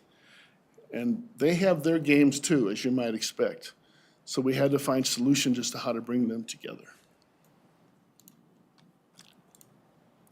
What we did is we established an outreach into 4 states, 40 hospitals, to screen potential patients from the hinterland that might be in need of heart care, and doing the diagnostics for that and setting up those programs in those 40 hospitals, what fell to me as a job. And then we make assignments to all the doctors so they each had a hand in finding new patient sources. So everybody was satisfied. We flew the doctors out in airplanes to Kansas, Nebraska, Wyoming, Colorado, find solution. And that seemed to work. They made nice. And we'd meet every month to divide up and see how we were doing what we're doing. So not only did we take care of their needs, and kind of as a distraction on thinking there was a zero-sum game, it became more than a zero-sum game. We added to their Largus and their extension. The other one, you talk about diversity and different points of view. 2 things. When my wife and I do strategic planning in schools across the country, we do strategic planning. We bring together 5 stakeholder groups: the board, teachers, administration, parents, and the 8th grade class. And we sit them down and we go through a SWOT analysis, strengths, weaknesses, opportunities, threats. And we let them talk. And we respect their anonymity and their points of view. And it's amazing what happens, because you have resonating themes that come out from all of those sit-downs. And then we bring them all together for 6 hours on a Saturday, and they can see how close they really are. And then from there, we derive some goals. That's kind of how we set up a strategic plan for schools. Lastly, when you talk about diverse points of view, there was a group of doctors in Hettinger, North Dakota. They formed their own HMO. They all were local homeboys that came back after medical school to try to work and do their very best for their community, but they didn't have a hospital. South of the border in South Dakota, Lemon, South Dakota to be exact, they had a hospital. They had all the banking and financial folks, but they couldn't really get their act together and the hospital was failing. So here we have Hettinger, North Dakota, Lemon, South Dakota, and I had a college professor, an old friend of mine, called me and said, is there any way you can have them make nice? And we did. We accomplished that. We merged the two points of view. So we had Hettinger, North Dakota doctors coming to Lemon, South Dakota, and here we had a hospital that we resurrected from the dregs. We went out and refinanced it. And because the financial folks and the strength of those folks in Lemon, South Dakota, we were able to refinance the hospital and also build another clinic site for the doctors in Hettinger, North Dakota. That took some doing, took some thinking, but you might imagine you have the rural farmers with their points of view, and you had these city folks, fairly sophisticated, and yet we brought them all together to make nice. That's kind of what I do. That's the strength I bring to this, is trying to find different frameworks to find shared bounty that we can all work together on. And I'm happy to answer any questions you might have along those lines. I think that's about it. Let's see, there's one other question I wanted to respond to you with.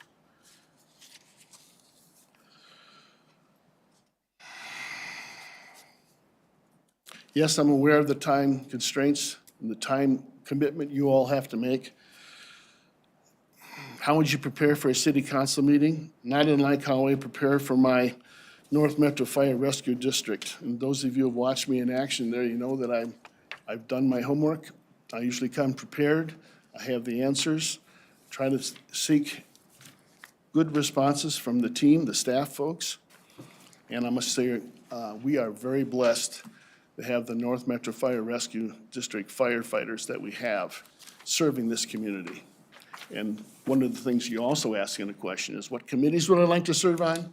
I'd like to go on planning. That to me is a natural for me. But I'd also like to stay in touch with some of the first responders. That is our police. So I would, again, if you were to see clear to do it, appoint me to that police advisory board. So, how we doing on time, Mayor? 1:40. I got 1 minute and 45 seconds? Am I boring you to death? No. No, okay.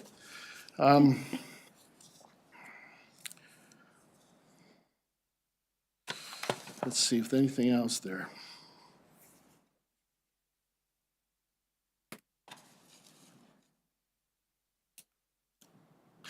One of the core values of the city council is engagement.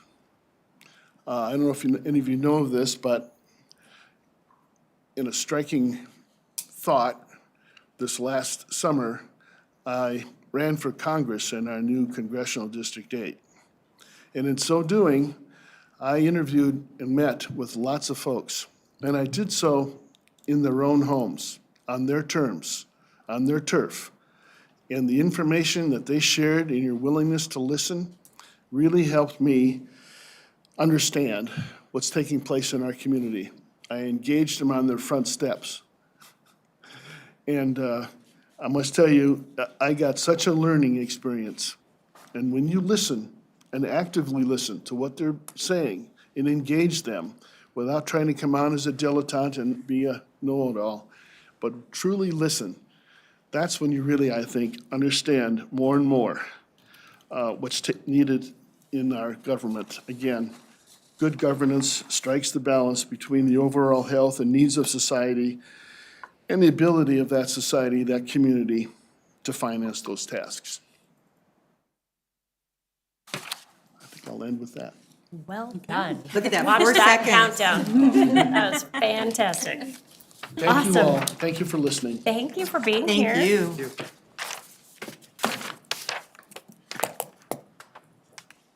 Have a good rest of your day. Well, Nick's going, so I guess so. There you go. Oh, not to rush you. No, it's fine. Yeah, I need to move around.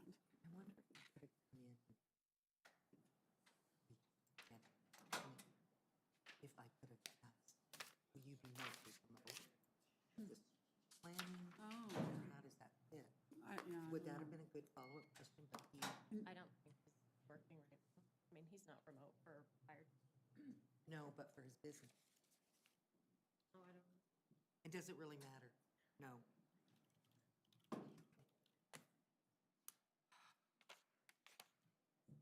Okay, I need some protein after work.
So do I, and yeah, it is, I'm like the state. Oh, my house is 15 minutes.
doesn't want to throw at.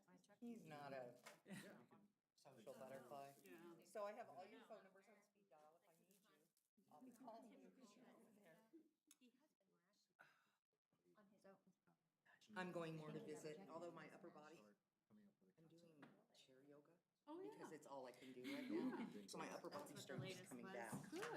And some of my leg strength. Okay. Maybe it's. And I feel like Cammy will sit there and go, okay, Nana, now it's time to, you know. So I can spin this ankle, but We've all I sat can't back down. this one. I don't have any Just have to be persistent. every day because I'm gonna play pickleball with you. It's fun. Really fun, yeah. Yeah. So it's like, I okay, know fine. you don't. We've been together. She was our. Yeah. I did 36 hours. I wish I was there for more of the conversation. I'm wondering when we That leave. was if so it's gonna be Everybody had their Oh my gosh, representative is it talk. supposed to? It is Same supposed kind to. of We're supposed to get maybe like an Ten inch of parties. snow from like this afternoon. I'm giving you some Isn't advice. it too cold? Yeah, I was like some 20 issues degrees or about something when I left. You know, that was a myth when I was a kid, that it's too cold to Yeah, snow. right. Not a thing. At least not at this altitude. I mean, I don't know, you know, I grew up in the Midwest, so maybe it's, I mean, that's where we always thought it was too cold to Yeah. snow. Or maybe it has something to do with humidity. It's, you know, a princess. You need to treat. And also, you know, before I moved here, never heard that My if it father always rained, and the treated rain would my never mother reach with the ground. Right, like you see it on the radar, but it may not be happening here. Okay, great, so Thank you. Susan. Good morning. Good morning. Thanks How for are having. you? I'm a little nervous, I gotta admit, but I'm doing great. Thank you for having me. Okay. Well, thanks for being here. So you have 20 minutes, and there's a timer in front of you that'll start when we begin. You're gonna have 9 questions, so it's lots of time, so don't rush. And we're each gonna take turns asking the question, and we're just gonna take notes. So I have the first one. What personal attributes do you have that set you apart from others as the best person to fill this vacancy? I think what would set it apart is that I have a very diverse background in business and also government. So private sector versus the government. I worked for the city and county of Denver for 10 years. I recently kind of retired from that.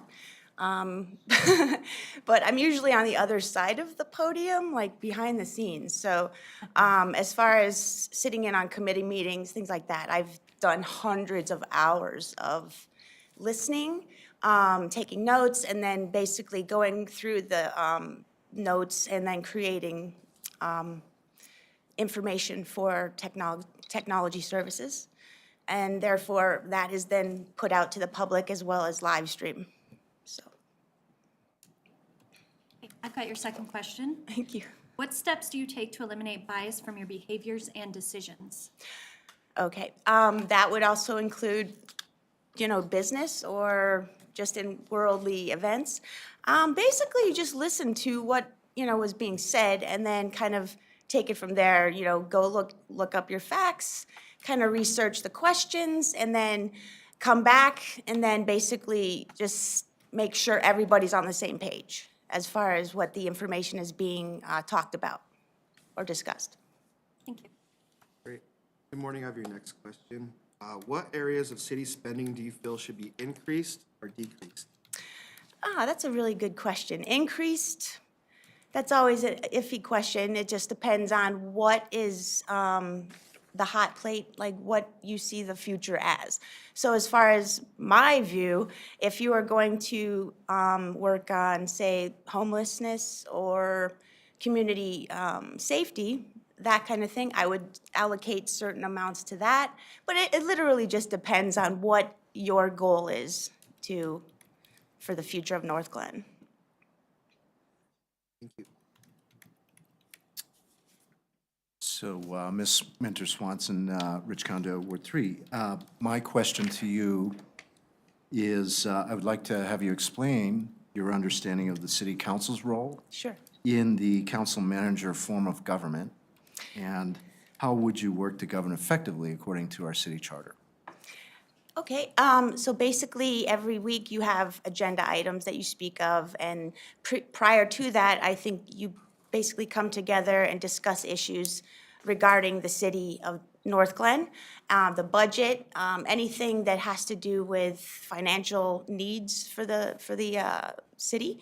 But I think the actual goal for all of us is to communicate with other cities as well, to become like basically a town that someone's going to want to be here, look up to, and talk good things about.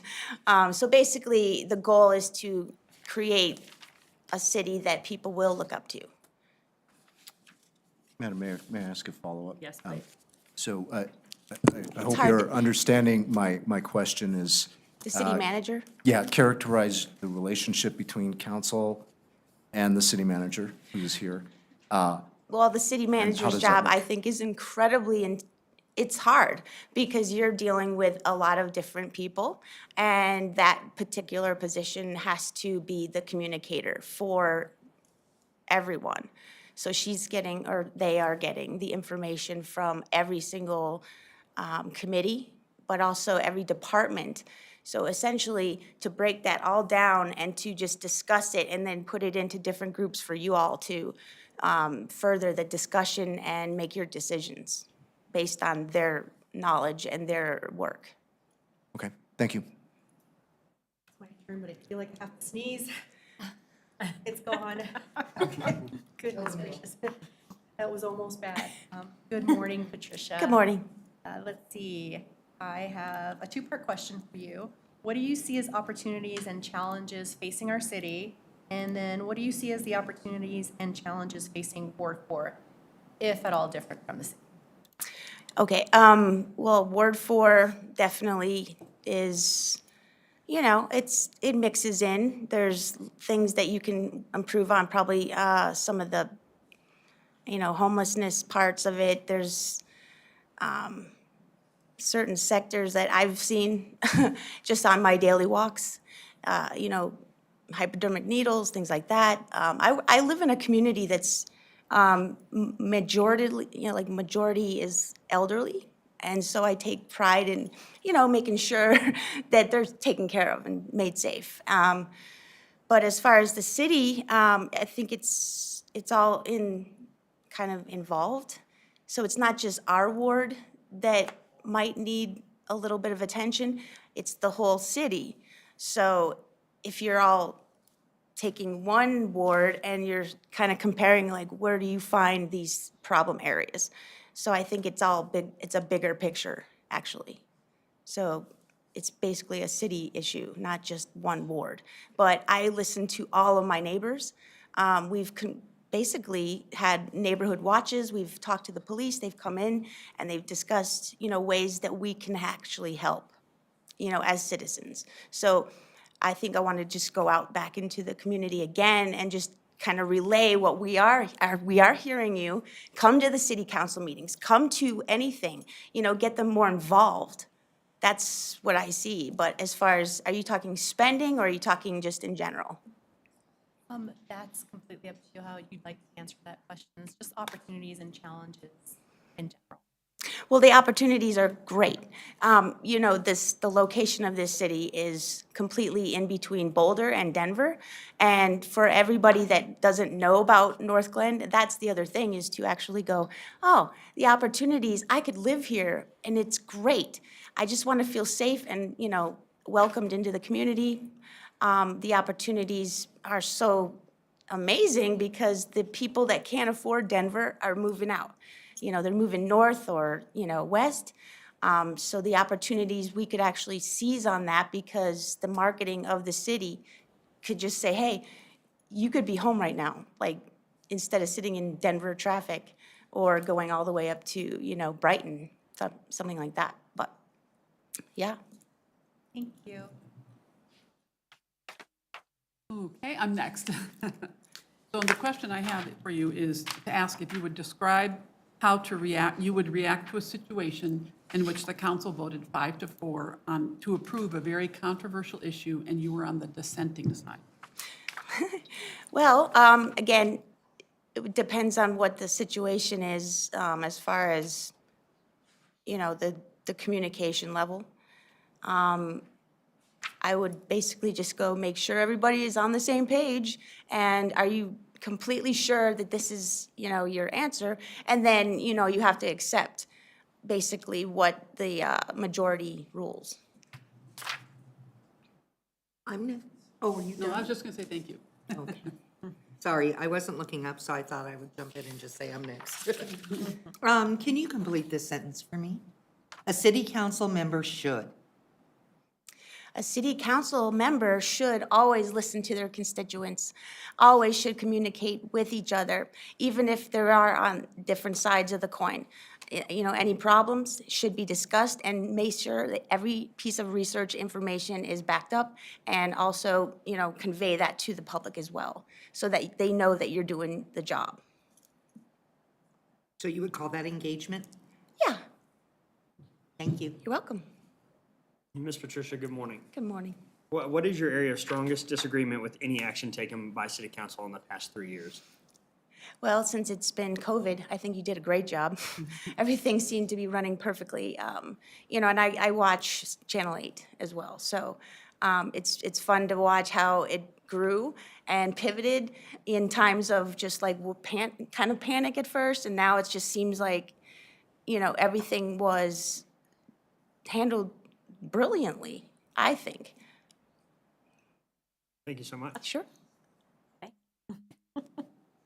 All right, so you have a lot of time left, so feel free to elaborate. Is there anything else you would like to tell us? I think just, my background in different industries, but mainly communications is definitely something that I would love to work with, and the arts as well, because I am a filmmaker, multimedia producer, so as far as communicating out to, branching out to other communities, I think is huge, and I would love to do that. Just with my connections down in Denver to Broomfield and different event centers, this place is such a perfect location. I've been working with Women in Film and Media, Colorado, which I was a founding board member, and so we created that it's not a club, it's a nationwide, worldwide sector of industry for the film industry. So I basically wanted to include other people, not just in Denver. So I'm like pushing it up and, getting the word out. And people were like, you have this amazing art center. Like, we had no idea. And I'm like, no, you have to see it. And now the new rec center, it's just growing. And the possibilities just with putting the word out is going to be amazing. So that's it. And if you have any other questions for me, I am here. Okay. Well, we've run through our assigned ones. We have to Gotcha. ask everyone the same. So, Perfect. but thank you so much for your time this Well, morning. thank you for having me. Congratulations on your Emmys, by the way. Oh, yeah. Yeah, you can catch, I went to school at Front Range Community College. Okay. Even though I was in the industry, I went back to hone my skills in multimedia, which is computer-based and cinematography. But we created a class, which is basically a master's class in a 2-year program. So you're taking all of your skills and you're using them in a productive way, like as if you were already in the industry. So my goal is to teach people, and of course, in that dynamic, you're listening to see where their strong points are, and then like encourage them to like do their own work. And then, yeah, so I worked for PBS as well. So yeah, any way I can help, I'm here. But the goal is always learn. You're always learning. So, and I like that one question where it's like, what would you do in your 90 days? I was like, whoa, I would listen, I would absorb, I would just see how you guys work. It's kind of like coming home for me, except it's just different on this side. But I appreciate you. Thank you so much for all you do. Thank you. Thank you. I hope you All have right, a take good care rest now. of your day. Thank you. Bye.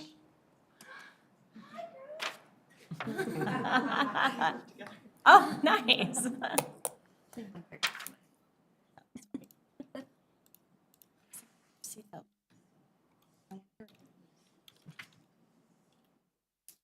Yeah, that's true. list of Yeah, her documentaries. yeah, that's I true. haven't seen them, but I was Yeah, like, I didn't go through like the, word for word, but I saw that she was women in film and media. And yeah, we are actually looking for like, outreach and communication. I just wondered about, Yeah. like, just the documentary. Like, I wonder, I don't know what road to transition. Embracing gender vision of, it was all super.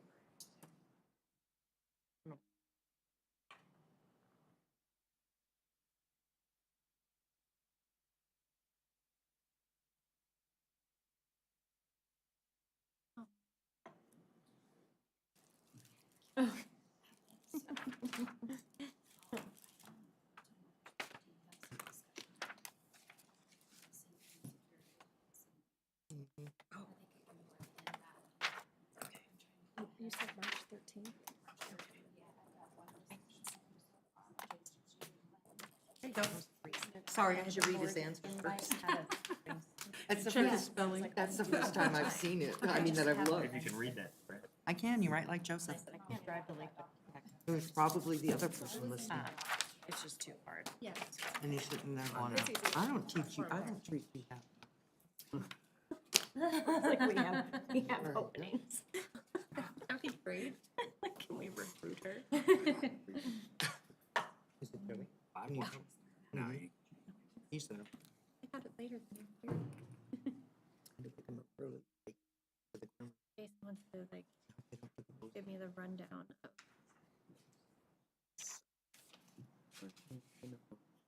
You know what, I love it.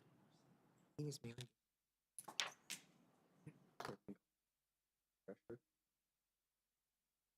You are not. That much. Me too.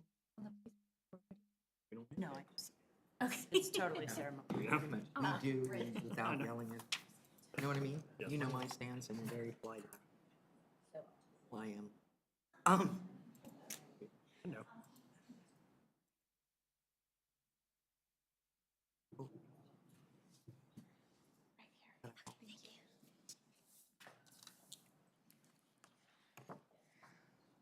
Good morning. How are Good you? morning. I'm doing great. Excellent. Okay. So you have 20 minutes. There's a timer that will start, so you can manage your own time. You have 9 questions, and we're just going to take turns asking them. Okay. All right. So I have the first one. What personal attributes do you have that set you apart from others as the best person to fill this vacancy? That is a great question. Let me organize my notes for a second. Okay. So I think one of the things that really sets me apart from others is that I bring so many different things to the table. And I really, when I look at this position, I look at being able to take my multiple lenses or my different perspectives or lived experiences and partner with counselors, mayor, and city manager. I'm a mother, I'm an educator, and I'm a leader. I'm a member of the LGBTQIA community, and I bring several lenses to the table, as I said. I've been an athlete throughout my life, and I always bring that perspective of teamwork to everything I do. I'm not afraid to be flexible. I believe and focus on relationship building. I am a people person. I'm not afraid to work hard. I'm genuine, authentic, tenacious, and driven. I'm consistent as well as a role model. And I believe in collaboration, and I believe that we really are truly better together. I understand how to be fully present and how to lift others up when necessary. I focus many of my actions, both personally and professionally, around a quote by Margaret Heffernan, that by bringing out the best in others is how we truly bring about the best in ourselves. Thank you. I've got your second question.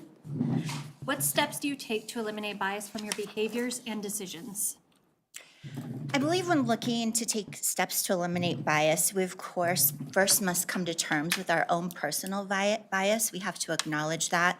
This is something that can be hard to do, identifying those personal or potential biases. They can be unconscious and oftentimes implicit. Recognizing its impact on your decision-making process is very important. We must keep to the forefront humanity and dignity of others. I also believe in being transparent and being reflective. Making decisions on an island is never good, so it's important to seek the opinion and input of those around you. Surround yourself and honor the perspectives of people around you. Following a clear process, a criteria, or a routine can also help to eliminate biases that you may have and keep you centered on the decisions that you have at hand. Thank you. Of course. Okay, good morning. I have your next question.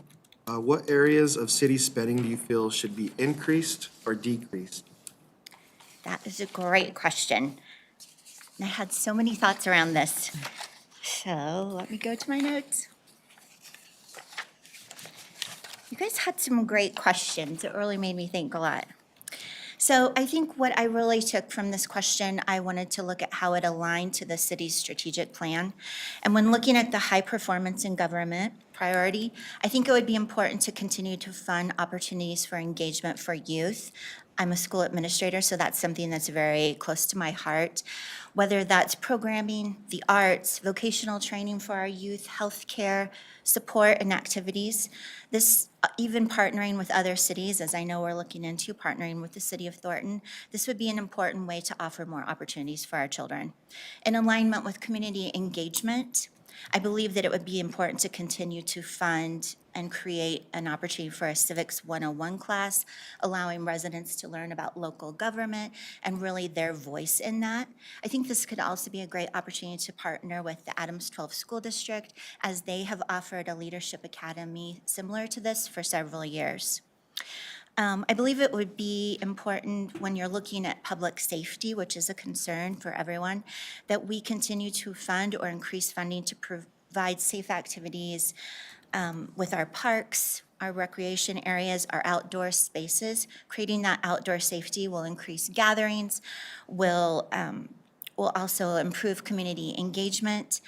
And along with creating a safer community, I also believe we have to look at the importance of utilizing and funding restorative justice practices. Restorative justice is such an important and powerful tool. It gives everyone a voice at the table, and it really is about learning from mistakes instead of punishing with punitive consequences. Ms. Roper, Rich Condo, Ward 3. I'd like to ask you this question, and that is, I'd like you to explain your understanding of a city council's role and the council manager form of government. How would you work the government effectively according to our city charter? All right, thank you. So I believe my perception of the city council manager government is that the elected city council serves as the primary legislative body. They create the policies, and then the city manager is the person who helps to fulfill those and oversee those on a day-by-day basis, whether it's the municipal operations, working on the budget, and really implementing the policies that the city council has put into place. This means that you all have an important job because the city elects their officials, and a lot of people are looking to us to do what is right for them. I think using the charter to guide future policy and to look back at what has been accomplished already and to guide future decision-making is important. Like I said, there's a lot of people who are counting on us, so it's important to be an effective leader. It's not just something that magically happens, and it's definitely something that takes collaboration. Thank you. Good morning, Jody. Hi. Hi. So my question is, what do you see as opportunities and challenges facing our city? And then what do you see as the opportunities and challenges facing Ward 4, if any different from the city? So I think when we look at our city, I think North Glen is a pretty amazing place to be. So when we look at the challenges that are facing our city, sorry, I've got to find my note here. So sorry.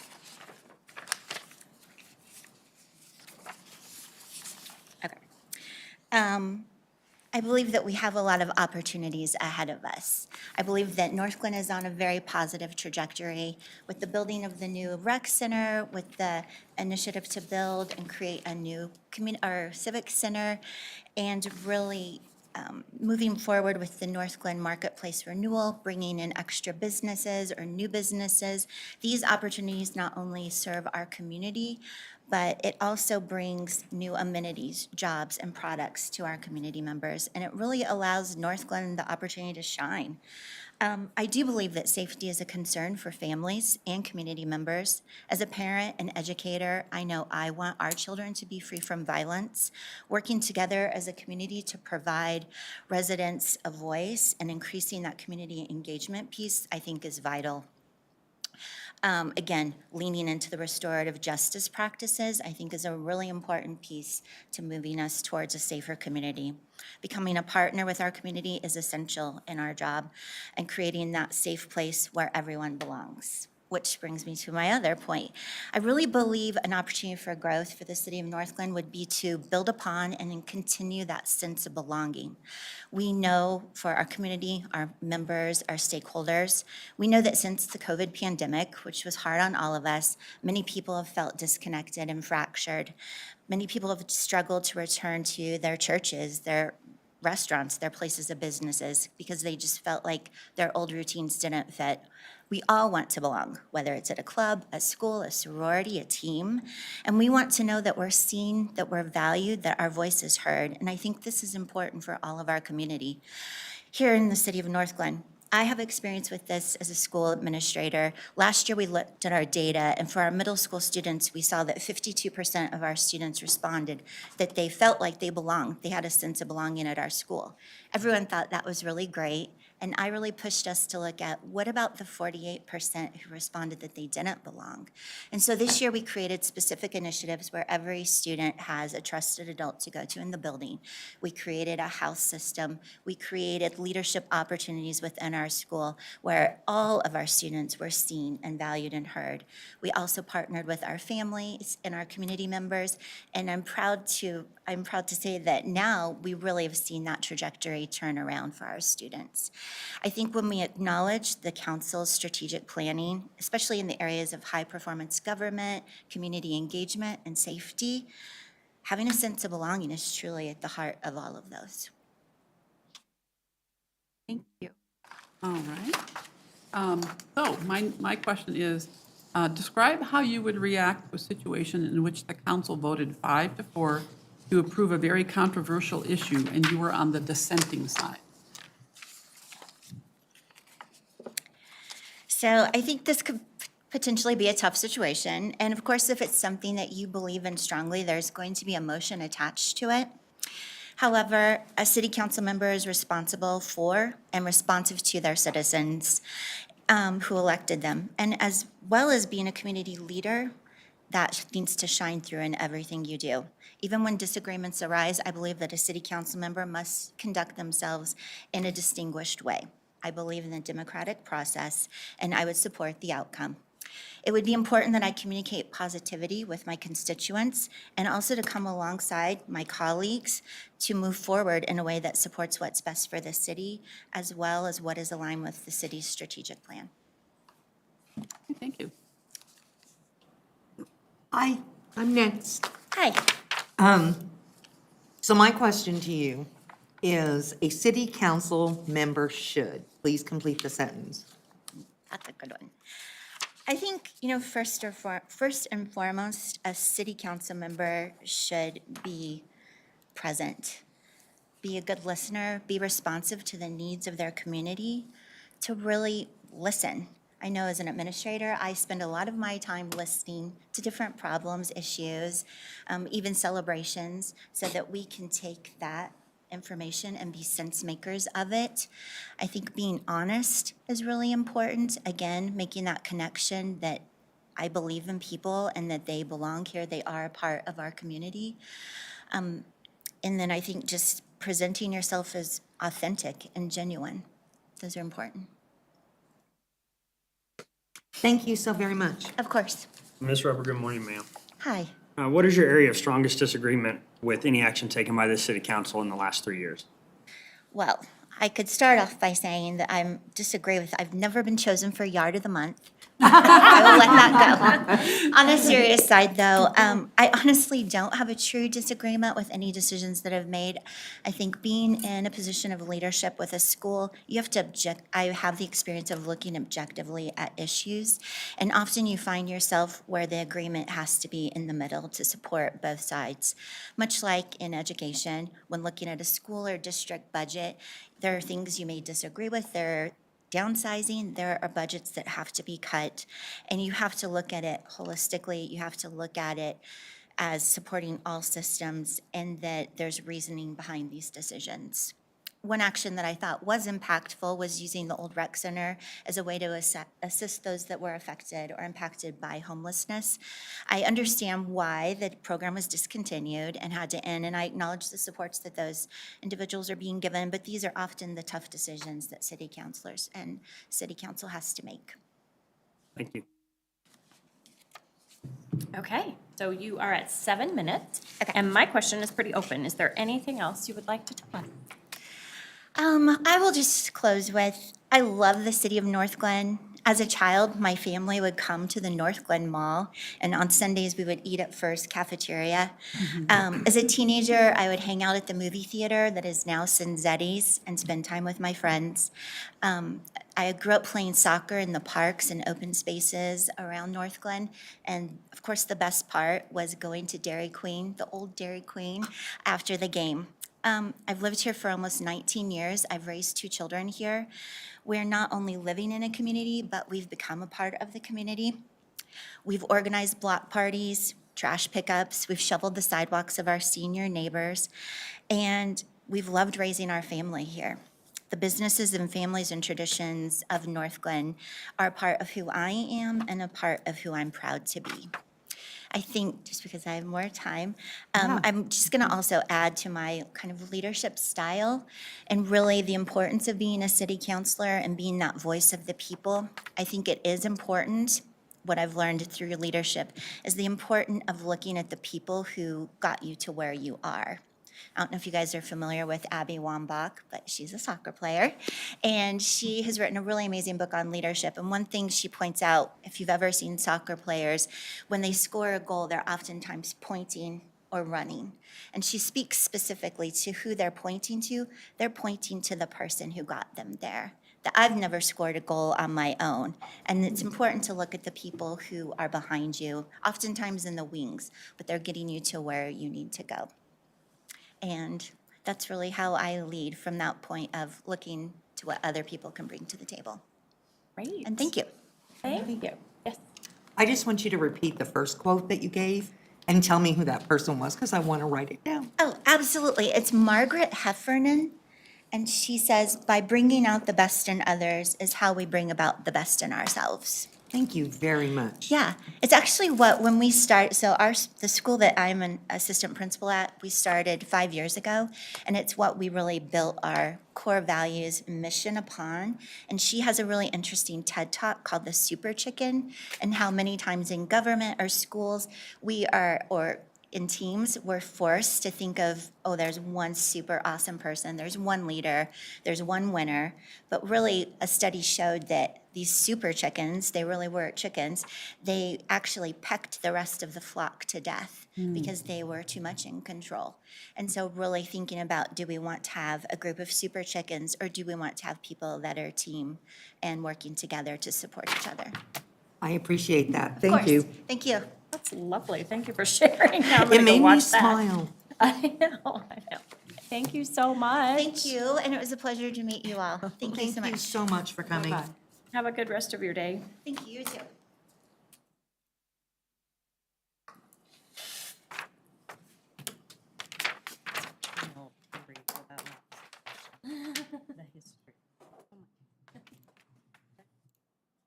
I miss that Dairy Queen too.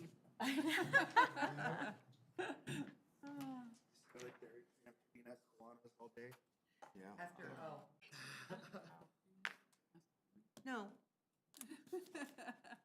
You're gonna sit on that like a super chicken? I'm gonna look that podcast. I just meant. I didn't am mean a super chicken. No, I didn't mean that. the I'll bad peck part. you all to That death. is so cute. Everybody's going, Becky is a super chicken. It's such a cute thing, that whole thing. Well, cute, scary, sad, but the chicken thing, I've heard that before. And Polish chickens Yeah. are the worst. They're very aggressive. Huh? They're the prettiest. They are the prettiest. Oh, God, they're beautiful. Yeah. Had super chicken problems. So if I'm gonna be a super chicken, I would like you to love me. Oh, God, I love the wicked heads. My daughter got Polish chickens, and my grandson named it Big Butt Nana. So I was like, wow, thanks. Yeah. But I kind of got it after a while.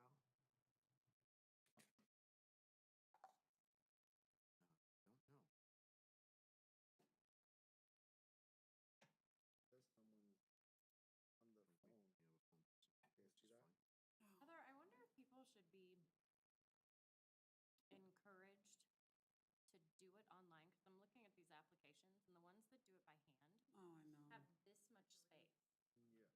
And the ones that do it online have a ton of opportunity. Either that or we need to print more space between questions, because I was just looking at the handwritten ones, I'm like, wow, they Yeah. tried to squeeze it into like an inch. Yeah. We probably need to add more space.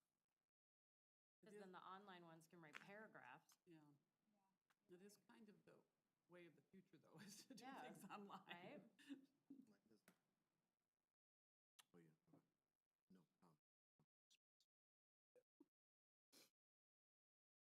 So Jay, were you saying that the next person is virtual?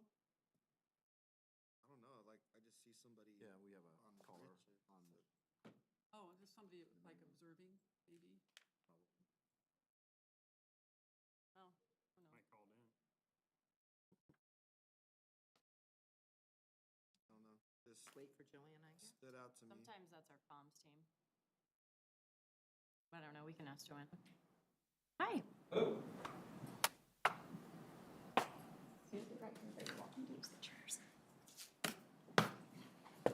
Good morning. Welcome. Good morning. Morning. So you have 20 minutes this morning, and there's 9 questions that we will ask you. So there's plenty of time. We're just going to take turns answering the questions, and we'll take notes. Okay, So the first one is, what personal attributes do you have that set you apart from others as the best person to fill this vacancy? Well, that depends on the needs of the council.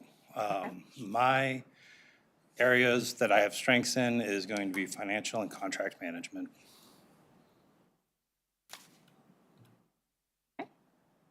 Got your second question. What steps do you take to eliminate bias from your behaviors and decisions? You know, I really try to keep my role in mind when I'm evaluating what's going on, and if I can remove myself from it. You know, my background is as a construction project manager, and so as such, I find myself often, maybe even internally, at odds with, I think this, but my job is to protect the contract or to execute the contract in a scheduled manner. So I try to keep an eye of what is my role. Thank you. Okay, good morning, I have your next question. What areas of city spending do you feel should be increased or decreased? Increased or decreased? You know, I wrestled with this one because they kind of gave us a heads up on some of these. I saw the budget includes a lot of capital expenditure, which is fantastic. I think it's a great time to be doing it. Something that did concern me and would be something that I would probably dig into harder would be that we're looking to increase spending in a market that's showing all signs to us that it's going to decrease and recede. So the calculation of sales tax in particular would probably be the thing that I would be worried about, and therefore the funds attached to that. So Mr. Volk, Rich Kondo, Ward 3. My question for me is if you can explain your understanding of the city council's role and the council manager form of government. How would you work to govern effectively according to our city charter?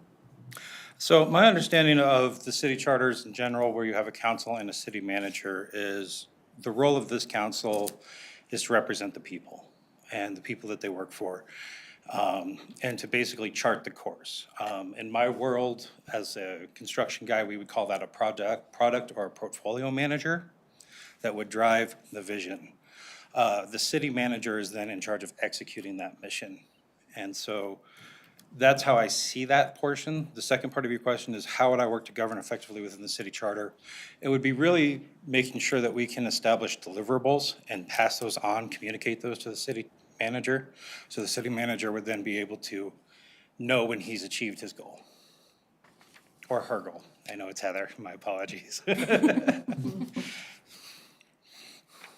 Good morning, Rich. I have your next question. What do you see as opportunities and challenges facing our city? And what do you see as the opportunities and challenges facing Ward 4, if any different from the city? Sure. The challenges of the city, the biggest one I see is geographical. We are a landlocked city at the moment. I don't know that there's any plans to change that. And so we have a limited geographic square to work with. And it's actually a disparate square, much like a chessboard or a checkerboard. What we do with that, I believe, is a big part of it, and it's part of why I wanted to be a part of this, is I feel that the planning and how we go forward will really dictate the future of Northglenn. What I would like to see as far as challenges, or what I see as challenges, is really the population boom. I feel that's a statewide problem, and bringing it down to the microcosm, and then to answer the direct question, is it different for Ward 4 or anywhere else? I think the biggest challenge is how do you keep housing affordable, increase property values, and yet for myself and people that are established here, we would like to see the city grow and become, I believe the term that brings in my head the most is a marquee place to live. Thank you. Okay. Try to write it fast. I apologize, you can give me like a slow down or whatever it needs. Okay, so here's mine. Describe how you would react to a situation in which the council voted 5-4 to approve a very controversial issue, and you were on the dissenting side. So this question is more of a reaction, and I think there's multiple levels to a reaction. You know, obviously, from a personal point in that reaction, I'm gonna be disappointed. I'm just a personality type that doesn't like to be on the side that quote-unquote lost. That said, I know that I've learned through my life and through growing up and everything else, having multiple siblings and whatever else, that what you want is not always what's best for everyone. And so the look of that and the personal reaction to that is, okay, there's something here that I'm missing that a majority sees. And I'd want to see what that position was and why that was the situation. From an action standpoint, like I said, I would be doing more of a research into that other side of that question, that other side of that decision, and understanding what that would be. And if I still disagreed, use that to bolster my arguments should something come up again. Similar issue. Okay, thank you. Can you give me just 1 second to finish my sentence? I'm sorry. No, you're okay. I get, to be really honest, I get distracted from listening and I stop writing and then I have to go back and write it down. So I'm ready now. Okay. I want you to complete this sentence for me. Okay. A city council member should. City council members should always remember their role and what they are been entrusted by their constituents to do. And that's to represent their electorate and then look out for their best interests at all times. Thank you so very much. Sorry, I was more concise with yours. I actually wrestled that one a lot. Now I have to write it down because I was. No, but thank you. I considered that one quite a bit, so I got a much more concise answer with that. Thank you so much. And I feel like it's, You've done great. thanks. Mr. Falk, good morning, sir. Good morning. What is your area of strongest disagreement with any action taken by the city council in the last 3 years, sir? Areas of disagreement. The strongest one actually just came out most recently where we're projecting a growth in sales tax revenue on the financial budget that's coming through. That's probably my strongest one, where I'm just concerned about that, with my education in economics and my day job, if, for lack of a better term, of working in the construction industry. I mean, we're seeing it shrink up everywhere. And so that gives me a lot of concern and a lot of pause. Now, not knowing the ins and outs of how that particular budget was made and what that projection came from, I'm not irate. I'm just curious as to how did we get to this? How is this the right way? And if we have a solid mathematical reason for having that projection, great. I found sometimes in my personal career, projections can get real rose-colored.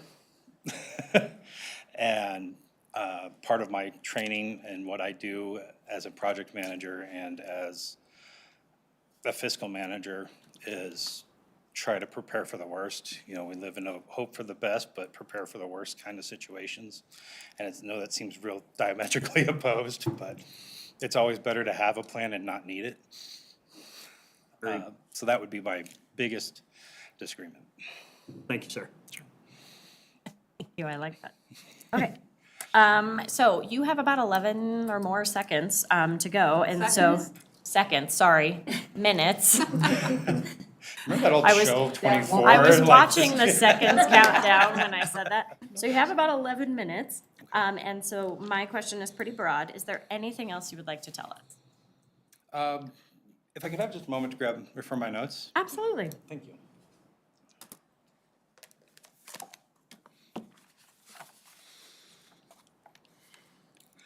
The biggest piece that I would like to talk about is, I see us at a great horizon in a world and positioned in an economy within the nation to grow. You know, I don't completely disagree with the growth prospects of the revenues and everything else. I think in a long-term spot, we're in a great position. I would like to see a North Glen vision, and a North Glen vision that gets communicated out and drives towards becoming more of a marquee neighborhood. And to drive away from the idea that, will North Glen become part of Westminster or Thornton? Nobody asks these questions of South Glen. Nobody asks these questions of Cherry Hills. Nobody asks these questions of some of these other smaller neighborhoods. Nobody's asked if Centennial's going away. Just in the conversations I've had casual, people ask, oh, North Glen is that little tiny place between Thornton and Westminster. I kind of want to change that. I'd like to see that narrative, that conversation turn into North Glen. Man, we would love to be there. That would be my biggest number one. My number two, I see a great opportunity, even with the disparate squares of our development and what we currently possess, to have a very walkable city. And I think a walkable city can become a huge benefit to us from a sales tax revenue, retaining people, or retaining dollars, excuse me, retaining shoppers is what I meant by people. Keeping shoppers in the city, keeping them here. You know, just for groceries right now, we drive all the way to Federal and 104th, or we go to Federal and I believe it's Washington Street to those King Soopers. There's another one there at there's the Safeway there at 104th and Federal. I'm not saying that the idea is that in the future is 7-Eleven type markets, but maybe I'm tilted in my respects, and that I see a lot of these things going up in these areas that I've listed as, hey, this is Denver and we're building multifamily with parking, but also with retail, also with shopping, also with great trails, great bike trails. You know, I worked with a gentleman that commuted on bike all the way from Lakewood to the tech center, 23 miles a day. But he could do it because all the bike paths were connected. And a lot of days, it was faster. And I think that can lend itself to helping a lot of these other problems that we're having. Obstacles I see to that, I see an obstacle with public safety. I see an obstacle with homelessness. I know that's not the particular term, but that's the blunt term for what we have, is we have a transient population that is here that, for good or better, frightens the everyday citizen. I can tell you from me, when I hear about the fentanyl and whatever else, and I see evidence of homelessness in a park, I don't want my kid there. You know, and it's one of those things of, I don't have the answers for how to solve that, but I know a lot of it is a part and a challenge for what we have to do and accomplish as a city. And so those were, you know, having that vision, having those pieces, and having that challenge. Excuse me, just one second. Okay. Yeah, that's why it's there. And you've got plenty of time. Thanks.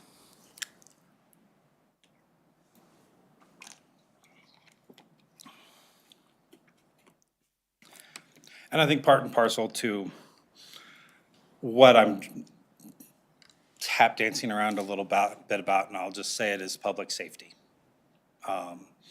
We've had numerous shootings, I would say per square foot, huge. I don't understand why. And I don't know that that's a council question or a council answer. I think it is a challenge for the council to try and address of, if we want this place to grow and thrive, we have to make people want to be here, and not just where they ended up.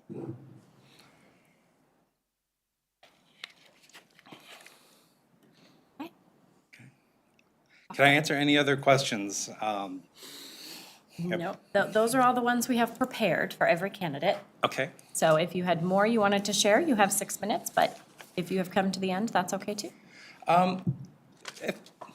if it pleases the council, I'd like to continue. I just wanted to Absolutely. refer to the questions as well. Yep. 'Cause- You can respond to any question that was on your application, Okay, you know? We're just limited in what we can ask. You can respond to any of those. understood.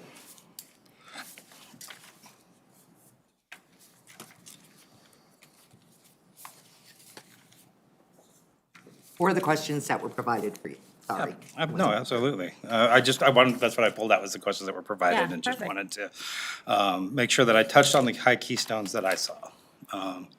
I would say, if I was the one to be chosen for this position, there's a question here about the 90 days, first 90 days in office. I'll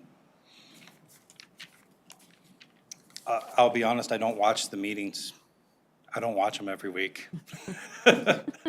I have a little child, so if it's not on Disney Plus, and I feel like there's a huge history there that I need to pick up and learn, and so that I feel like that would be a large part of my first 90 days, is learning the history and understanding the positions and the institutions of Northland. So really, it comes down to for me, it's an age-old rubric of, I want to understand the actors, the people at play. I feel like that is a huge part of everything you do.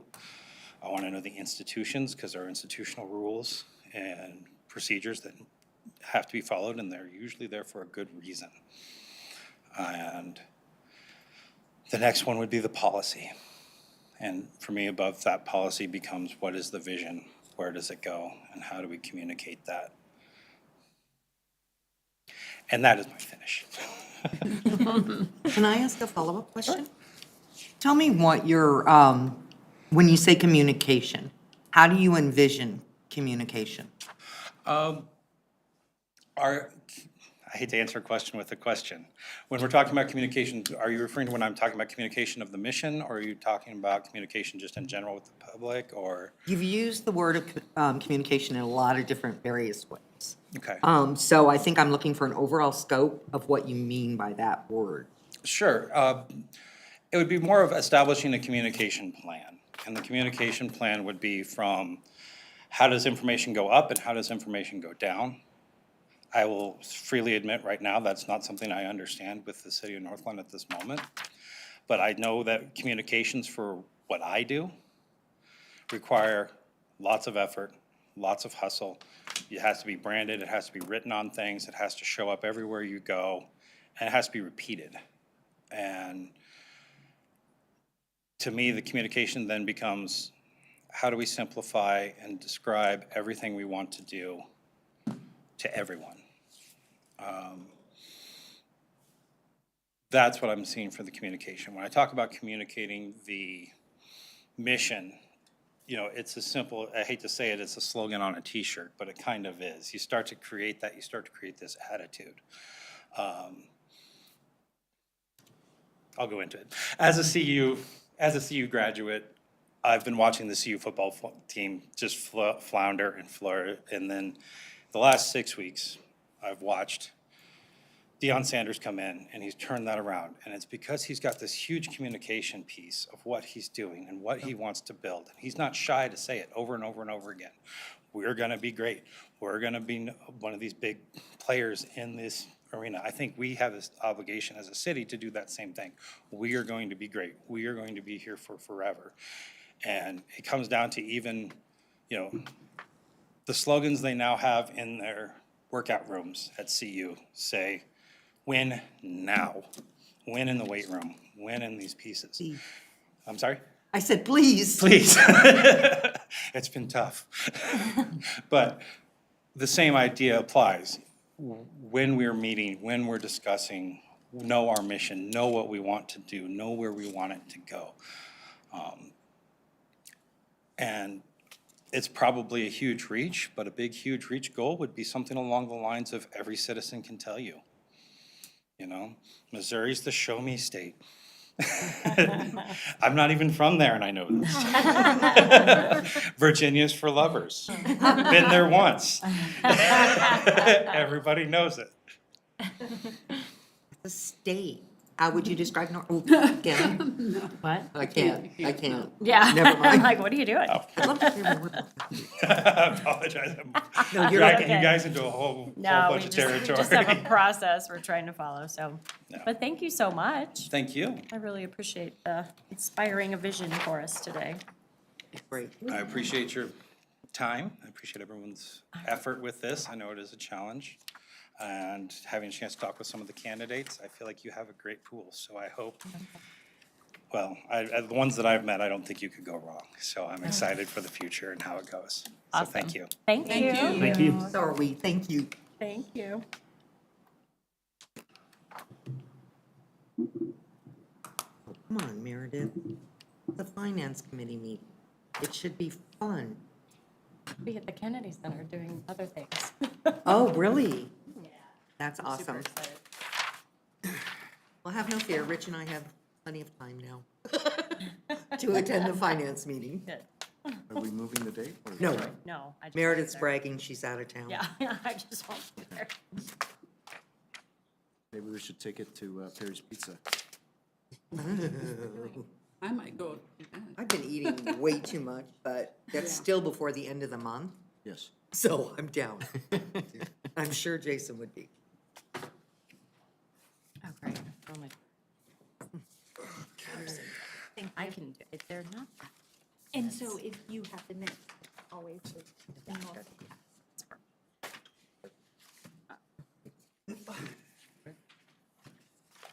Yeah. Right. The minute, right? So it is another opportunity to take a, what did somebody call it? A bio break? I like that. That's what we call it. Bio break. I was in a meeting one time and they were Take care of like, personal so if you'd matters. like a bio break, I was like, Um, what? It's a military term. from that side? Yeah, it is. Okay. So take one as needed.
should just buy them.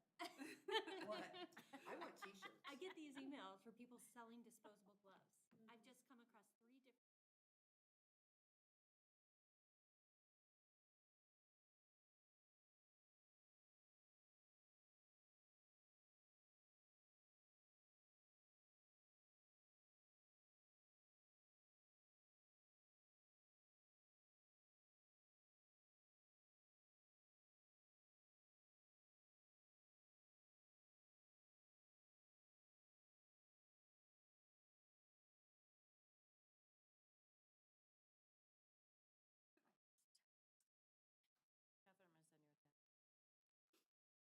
Catherine, I'm gonna send you a text. I want a t-shirt. I thought that was a great. Well, so I thought about that. You know how Diana shared that with us, all the really cool like North Glen stuff? I wondered about some of the city for residents, like not our stuff. Oh, yeah.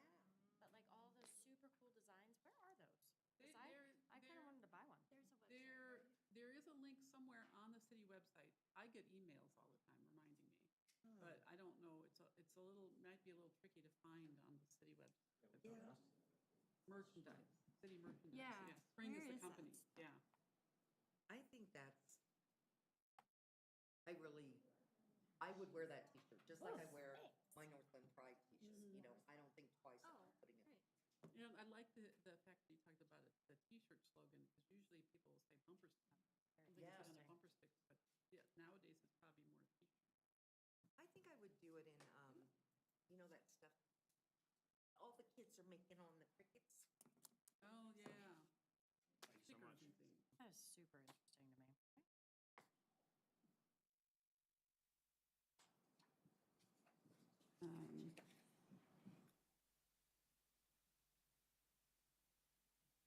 I think that's why it's a system. Okay, so we have our stuff.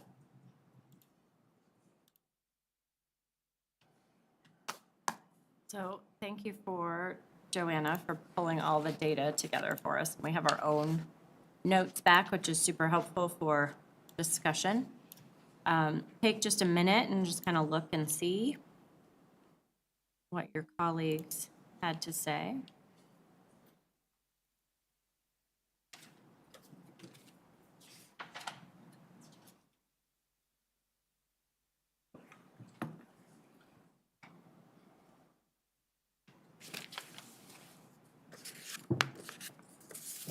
Here's a copy if you'd like to see.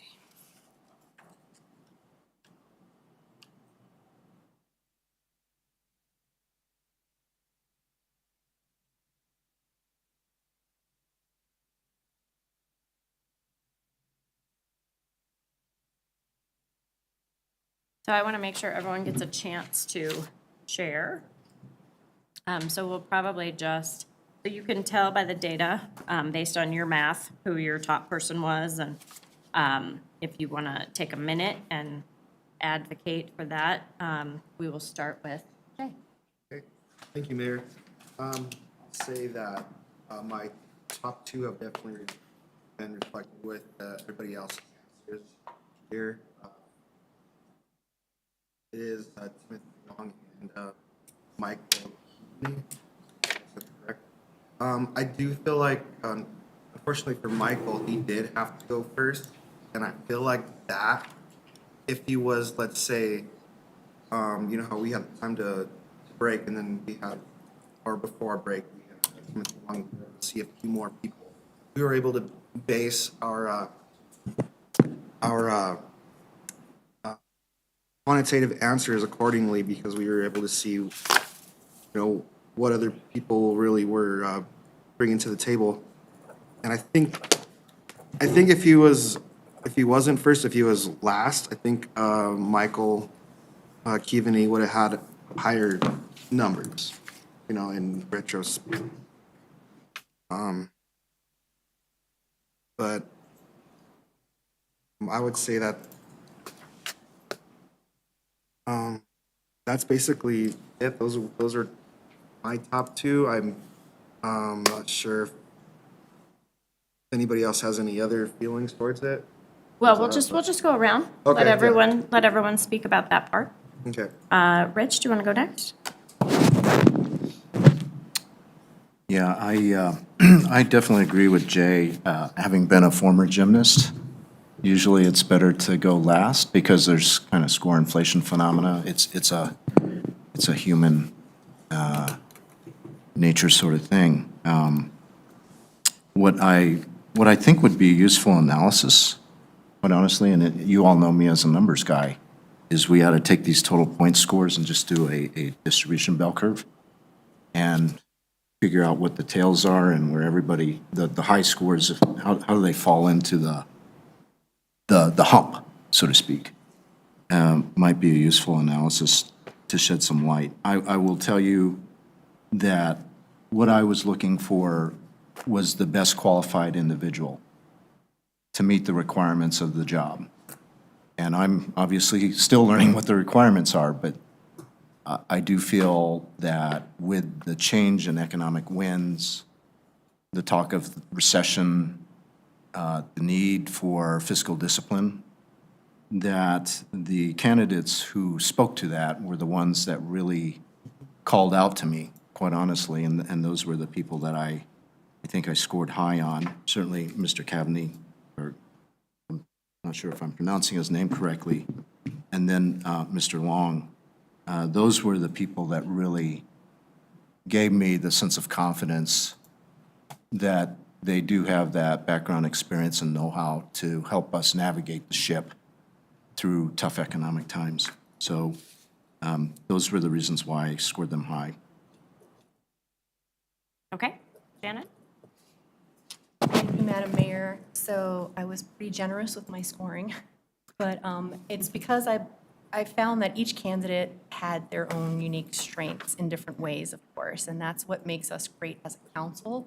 As I look to my left and my right, is that we have these diverse perspectives, we have these diverse life experiences, diverse personalities, and all of that together, I think, is what makes us a pretty darn good council right now as it stands. And I'm very proud of that. So as I was listening to all these candidates and taking into consideration what my colleagues just said, sure, there's some, inflation, and if you get to go first, it's kind of a downside. I agree. I definitely had some stronger candidates like Long and Kevaney. And I also scored Brandy pretty high, mostly because I felt that she brings such a genuine personality too, and maybe not so much on the, on the financial aspects and all of that, which is definitely a strong thing to consider. But just an honesty as we consider, what our constituents support and value in our candidates. But with that being said, the two strongest candidates here are definitely also where I'm leaning towards. That's it. Okay, That's all I have. Catherine? Oh, thank you. I guess I would say that I appreciate that Mr. Kelly has actually run for an office here, and I believe he's the only one of this whole group who did. Mr. Keating did too. Paul Kelly? Oh, Keaveney did also? Well, he came in for the last interviews with Antonio when Oh, Antonio left. that's interviews, not running, Interviews. not Oh, yeah, Paul Kelly campaigning actually and ran, running you're right. for. So I give a lot of credit for someone who is willing to do that, because it is a lot of hard work. And,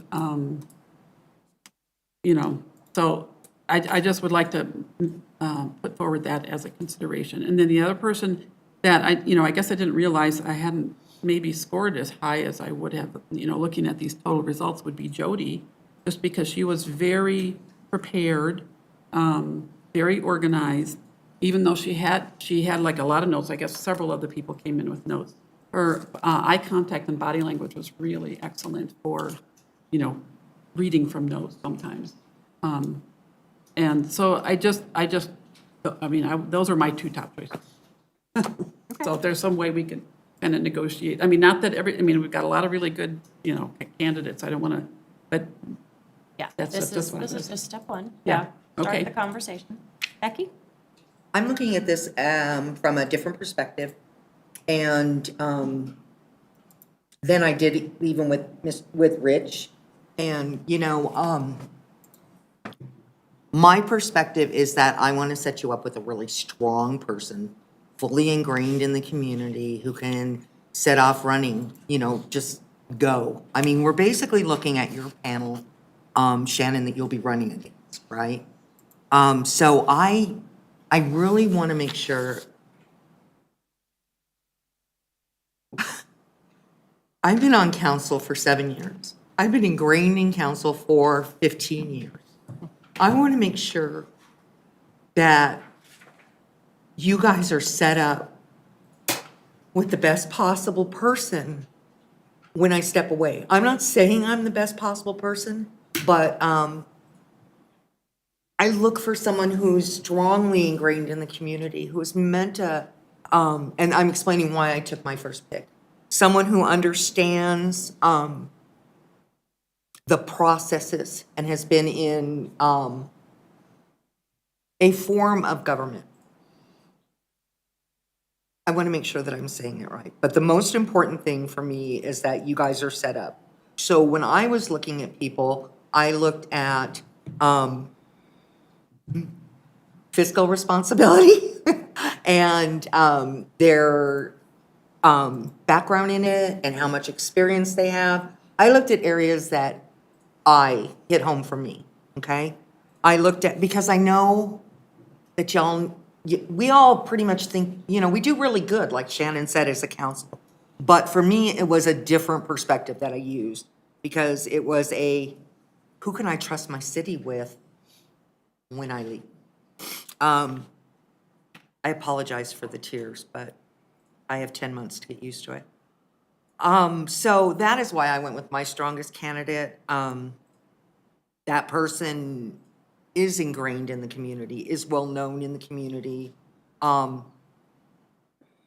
don't think that with I don't want to say too much. I know that they have a diversified perspective, so I was kind of looking at that. I did enjoy everybody. We had I thought we had a really good pool. But the reason that I chose my top candidate was because I really think their background and their financial understanding, strategic planning that they've been experiencing, that they've gone through for all that time. I also was looking for strengths, and I'm not saying any of the other candidates did not have had strengths in the same way. My number two is actually two, and it is Michael and Paul. I'm sorry. And much to the same as Councilmember Goff said, both of them have been back before us and shown a drive that they really want to participate. And I don't think that we've gotten a lot of people who've come back or ran for previous election to come back and speak to us at one of our openings. So I'm pretty confident in my choice for number one, very confident. And I'm confident in the overall choice or the overall ranking of the number two person. I am, but I would be open, to listening to I'm very open to listening to other standpoints. But I think with the scores that we have, it's pretty, it's in black and white, you know what I mean? But that's what I have to say. Great. Councilmember Walker? Thank you, Mayor. I believe my top candidate will bring the most important kind of diversity to this board, or to our council, and true balance, and will bring a diversity of ideas. Like I said, they'll help further balance this council. And I believe they have real solutions instead of philosophical ideas on things like justice. And so that's why I'm very confident in my choice, and that is all. All right, Ashley? Thanks. Well, my top three align with the results, strangely enough. But my top two are Timothy and Michael. I agree with a lot of what others have said. I paid special attention to what people had to say about fiscal responsibility, the backgrounds, bringing people together. Of course, I guess I biased in asking my question because I was really interested to hear how people answer that, because I think that's really important, eliminating bias from our decisions. And I was really impressed with both those gentlemen's responses. And, you know, like others have said, both of these guys have, well, Michael ran and applied, I believe we said. Tim Long has applied for CCPP. So, you know, these aren't, you know, new players in our community. They're interested, they're invested. And I'm especially impressed by Mr. Long's service on the North Metro Fire Rescue Board, and I have seen him in action. He does his homework, which is really important. He asks great questions. So, you know, while those two guys are my top two, if I had to choose a number one, it would be Mr. Long. Thanks. So looking at the data, a couple things I noticed is, as Becky mentioned in previous years, we've had a clear standout. Like the math came out and it was like here, and then everyone else was here. And so it made it, I think, easier.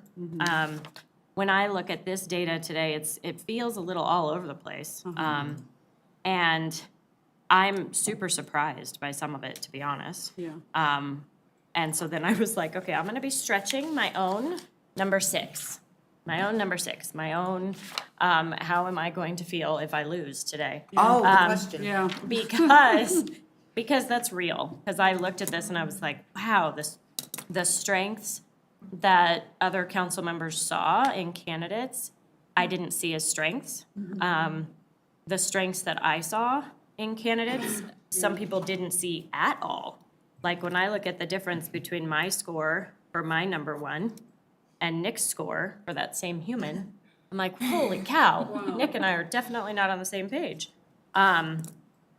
So that's really interesting to me. I think the thing to remember, and Becky, I so appreciate it, you have given so much to the city, and we're not gonna cry tears 10 months early, but there will be a loss there, but this is a temporary placement. This isn't a long-term thing. And Paul's the only one who has said, I'm definitely running.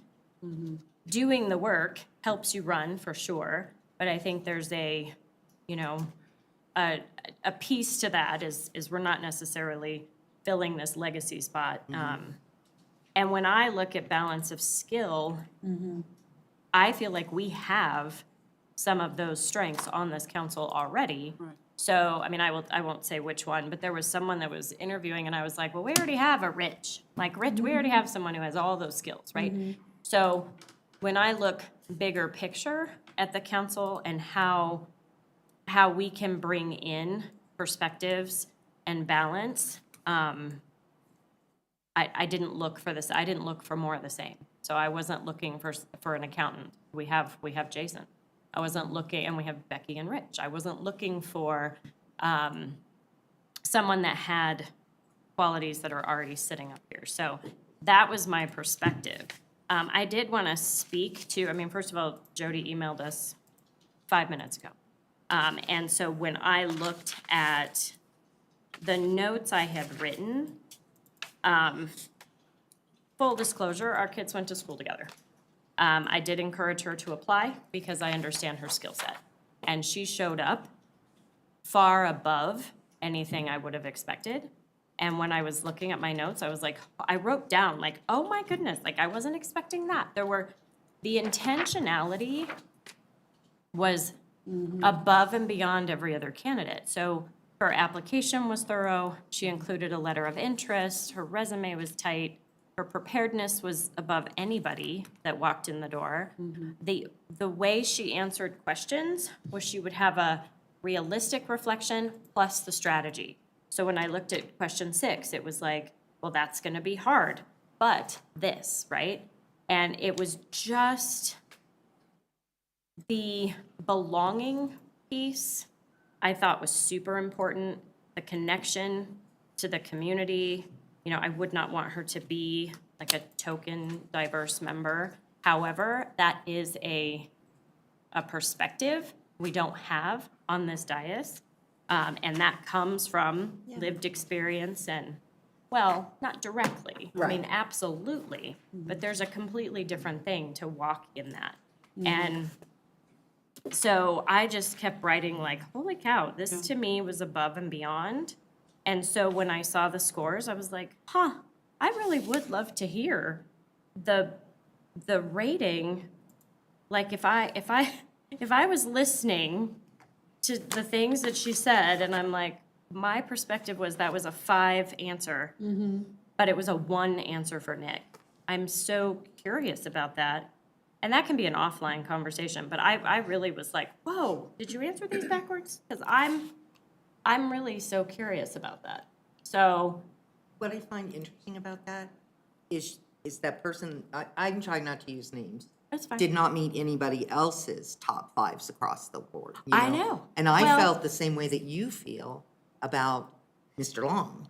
I was I writing, know. oh my God, so I think it's who certain comments hit. Yeah. Well, I want to say too that when I looked at mine rating other people, like almost any other candidate, there were low scores to high scores depending on the question. But I would say that in Jody's case, that was consistent all the way across. What do you mean? Like every question I rated like a 4 or 5. Yeah. So in some of the other ones, they went from 2 to 5 or 2 to 4 or something like that. Oh, like So variability. so some people could be strong in one particular area, but she was very consistently strong all the way. Well, I have the same feeling about my Yeah. top candidates. Yeah. So it depends on what you want. I guess I'm with the mayor in terms of, the judiciary, the financial stuff. Yes, it's very important. However, I don't think you have to know it, like, be a financial analyst to understand, like the budget that's presented to us and that kind of thing. So that's, I just thought there were a couple other people that were more like people-centered as opposed to, like number-centered or balancing sheets and that kind of stuff. And I find it interesting with that comment that she wasn't your top.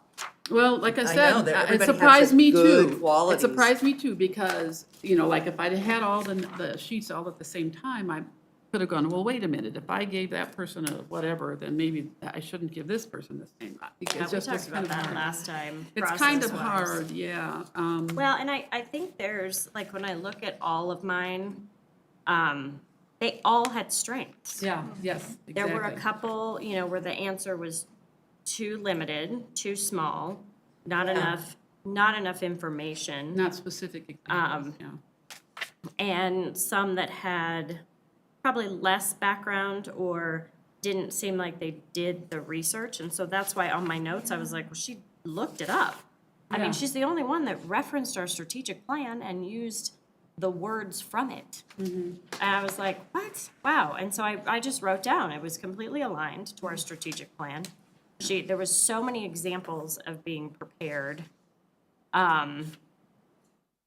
So it just felt more of a well-rounded response as far as the content. I mean, but it was the balance. I was like, okay, the application was tight, the communication was tight, and I scored both Michael and Tim high as well.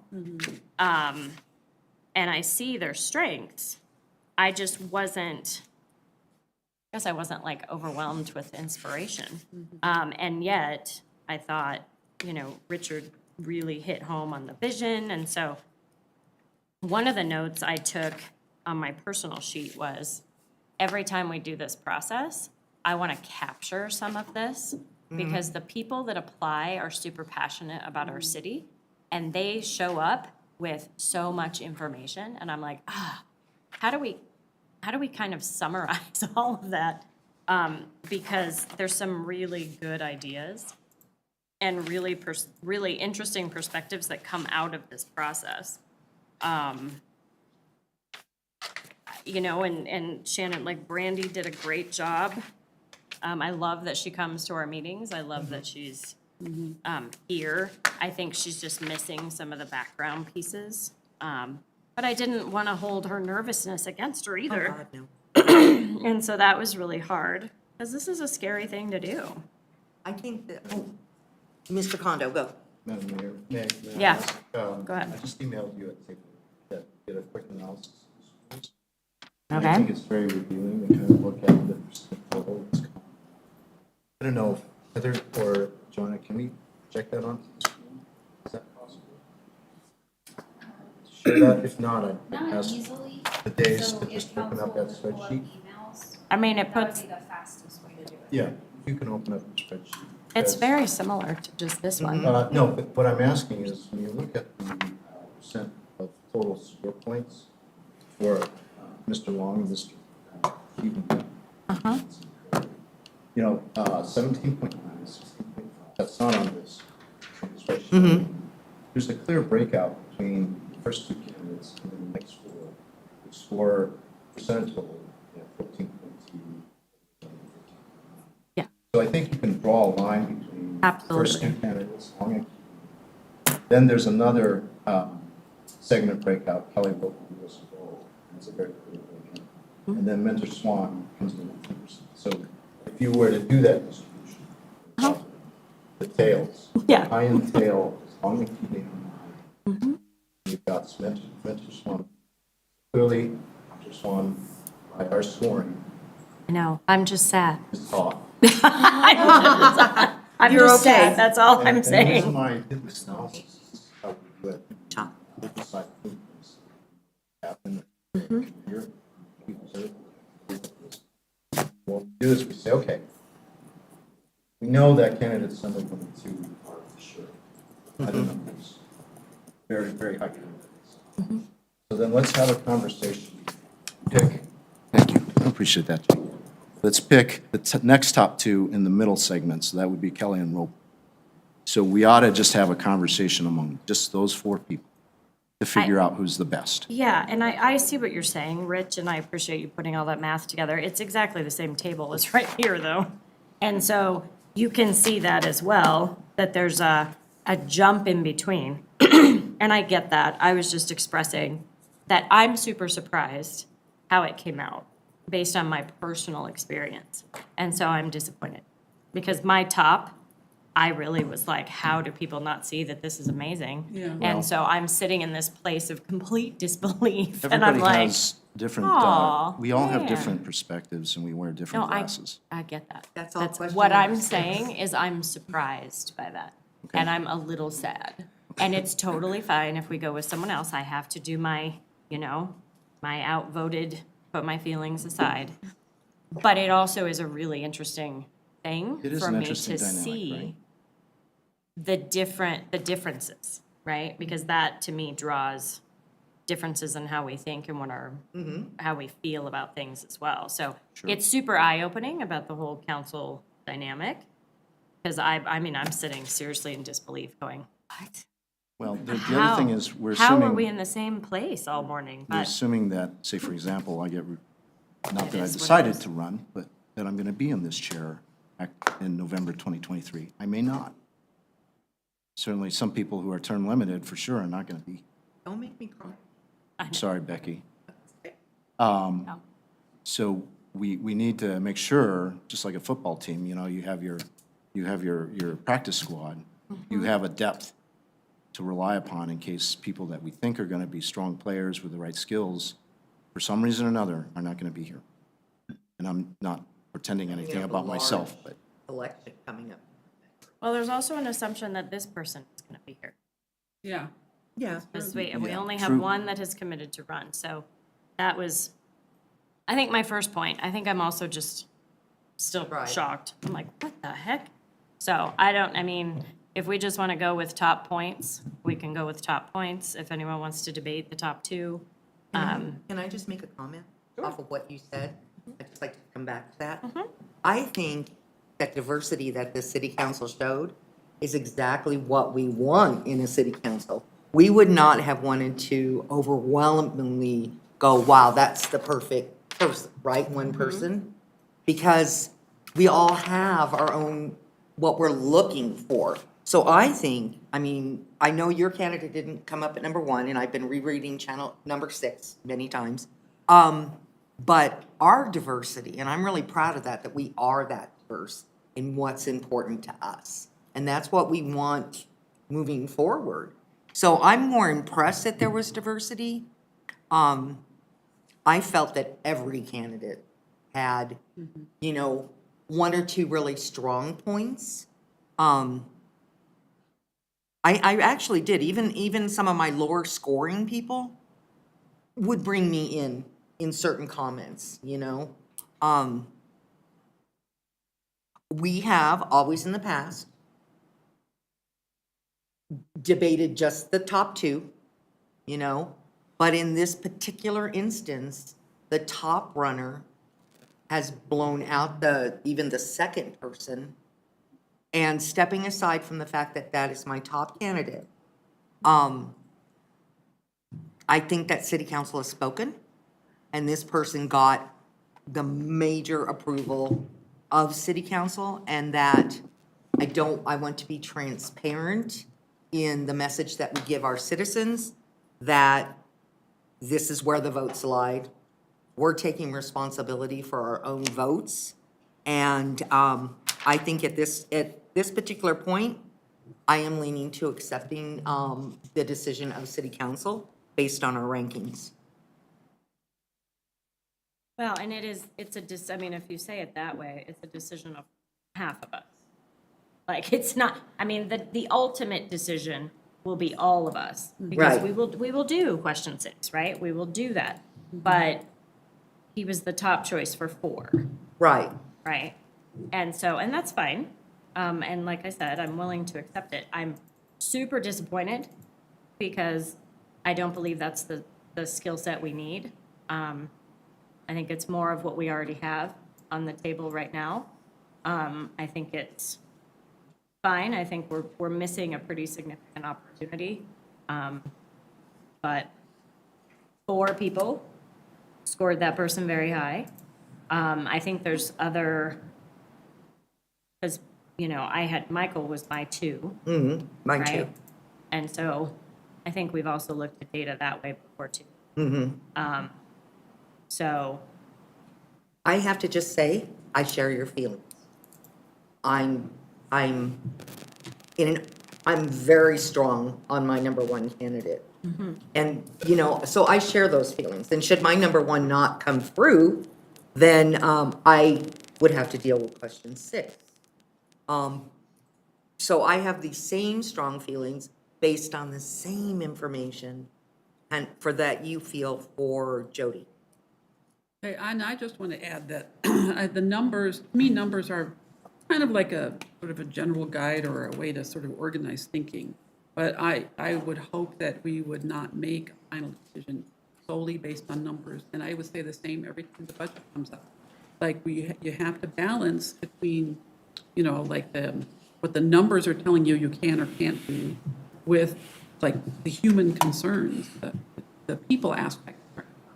So those two have to balance. And honestly, I think because of all not only the people, the skill set we have on city council, but also just our staff and the fact that numbers are implacable. You can't persuade them to be something different.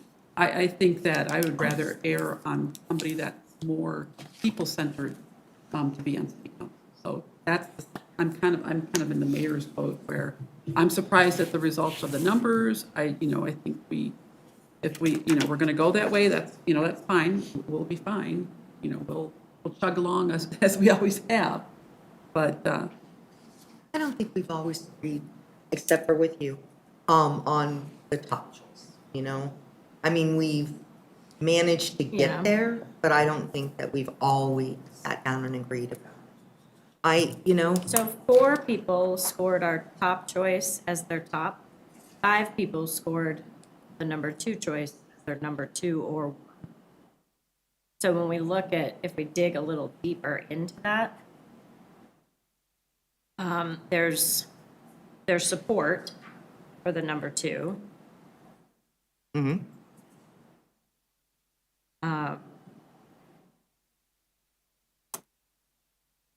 I don't know, I heard what Catherine has to say. Anyone want to respond to that? Shannon, sorry, I see your name, or your That's hand. okay. Yep, no, I I was was- looking at this, not that. Just trying to listen to my colleagues and soak that all in.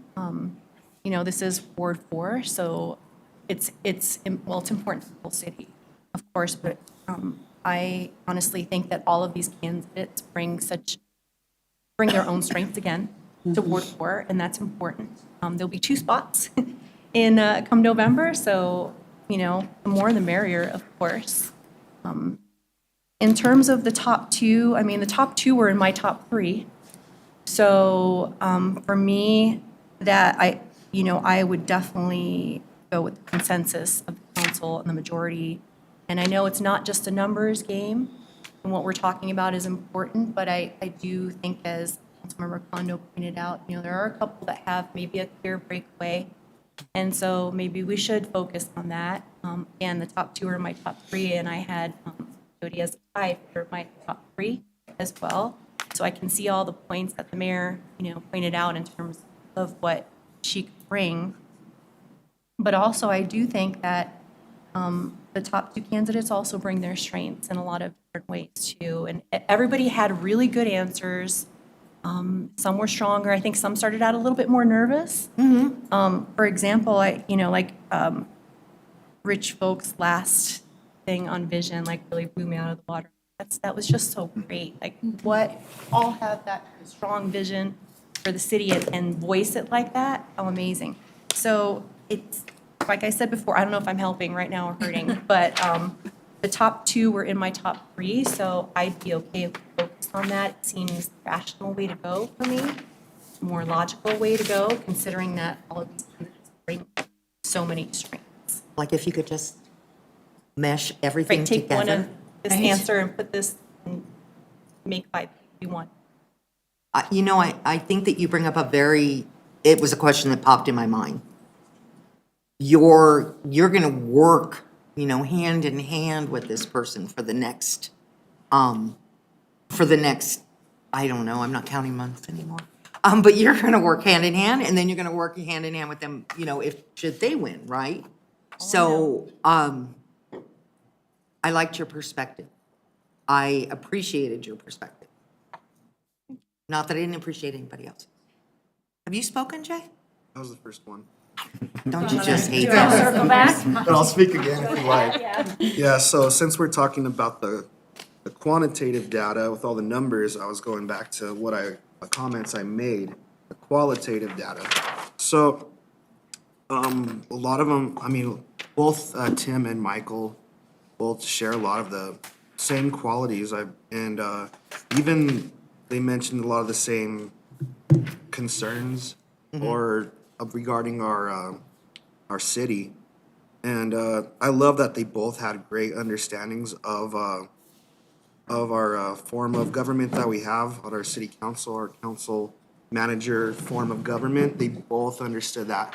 And I think that's something that's huge too. I think that most people, you know, they understand our responsibilities, but the dynamics of everything is something that, you know, I've had to learn more. Just being a year on council, I've learned so much, and I had a sense that they've had experience, you know, understanding what we're gonna do. So it wouldn't be as much of a learning curve, and we need somebody who's gonna be able to plug in and be successful. So that's one thing that really stood out to me with both Tim and Michael. Sorry, I'm just trying to be able to read my writing. I was writing fast. I know, mine So too. I'm like, oh, what does that say?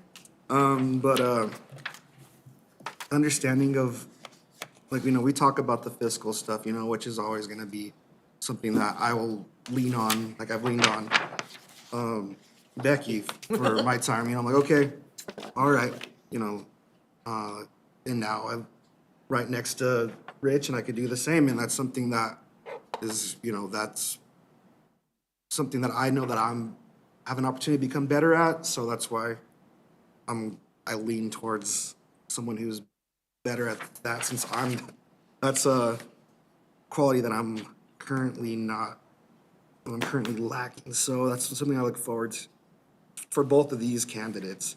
Sorry, I'm just thinking out You're okay, loud. you're talking it through. So some things that I thought that were really interesting is they're both involved in the community already, with, let's say, Michael with historic preservation, and let's say with, Tim with, you know, his, Metro Fire. yeah, Metro Fire, yeah, that's what that says. Dave, can I ask you a question? Yeah, And this is actually really interesting information, if everyone would answer, is if we looked at these by question, because my biggest concern is question 2. Yeah, I was just And- thinking about how to bring that up. So question 2, so I took those two, you know, the two that we're talking about right now. And my answer on that question 2 is very different. No surprise, I scored Jody as a 5. If you go back to her answer, Yeah. that was hands down the best answer to that question. And so I would really love to know if that, again, that might be an offline question, but I really would love to know your opinion on that question, because I really struggled with some of the candidates' answers Yeah. to that. You know, one person didn't answer it at all. Like, it was completely the most bizarre answer. I just A put a lot- question mark, I think, on that. A lot of people said something super vague or generic or unclear. And then it starts to, some person, one candidate also, you know, kind of disregarded it as a concept, like it didn't exist at all. And I was like, that's not gonna help. And so, I mean, that to me was a rock star answer for number 2. And I even wrote down, like, we could learn from her pieces around bias and how that impacts decision-making.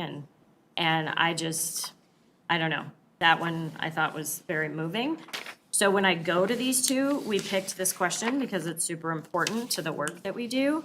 And if we're talking about the top 2 right now, according to my notes, there's one that answered that better than the other. So I would really like to hear what people, if you looked at your notes on question 2, what you want to say about that. Rich? Yes, Madam Mayor.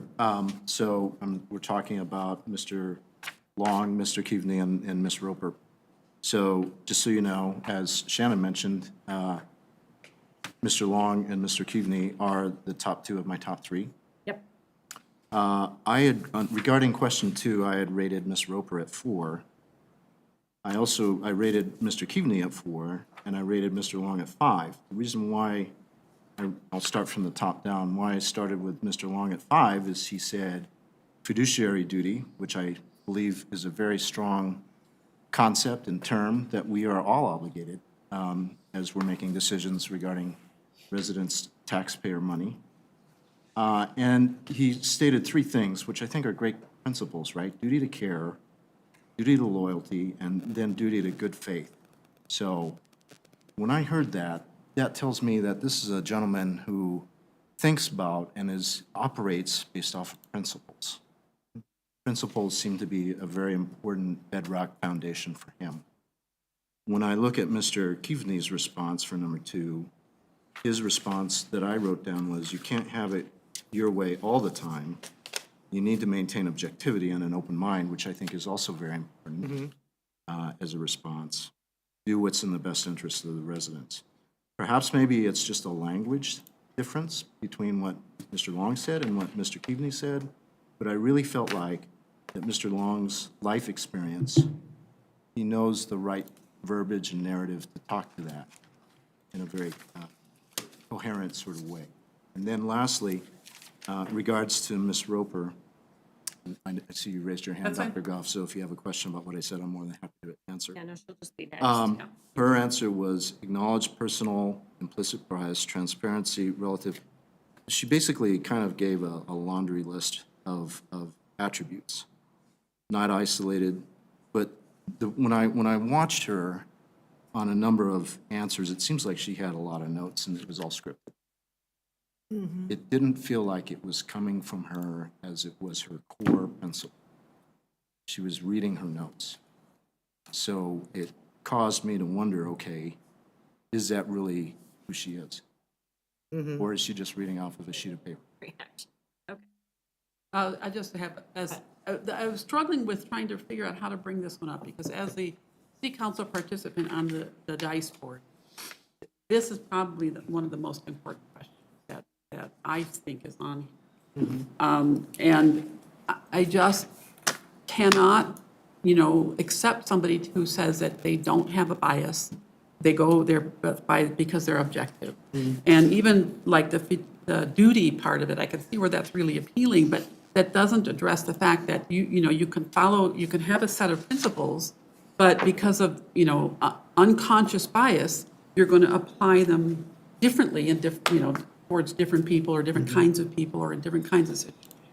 So that's my only issue with that one. And really, there are only a couple of people who I think at least mentioned that we have biases. I have a bias. I have biases that I'm not even aware of. And I think personally, that's my belief that is the case for everyone.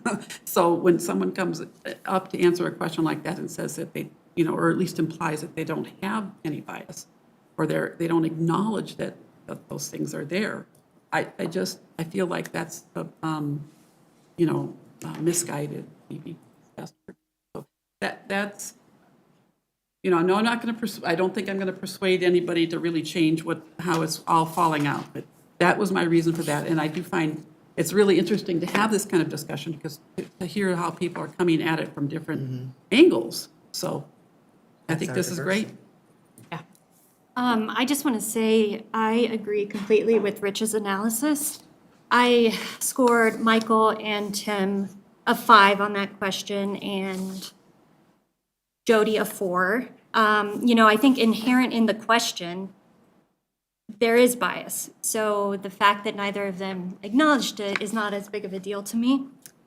One other thing I wanted to mention. Oh, our last round, we've done this 3 times now. At least. I know you've done it more, Yeah. and I think Meredith might have done it more, but last time we had a candidate or an applicant who read from a script as well. And, I kind of championed for that person because I appreciated the preparedness, but it was kind of struck down, kind of in the same way that you guys mentioned. So I just wanted to remind everybody of that.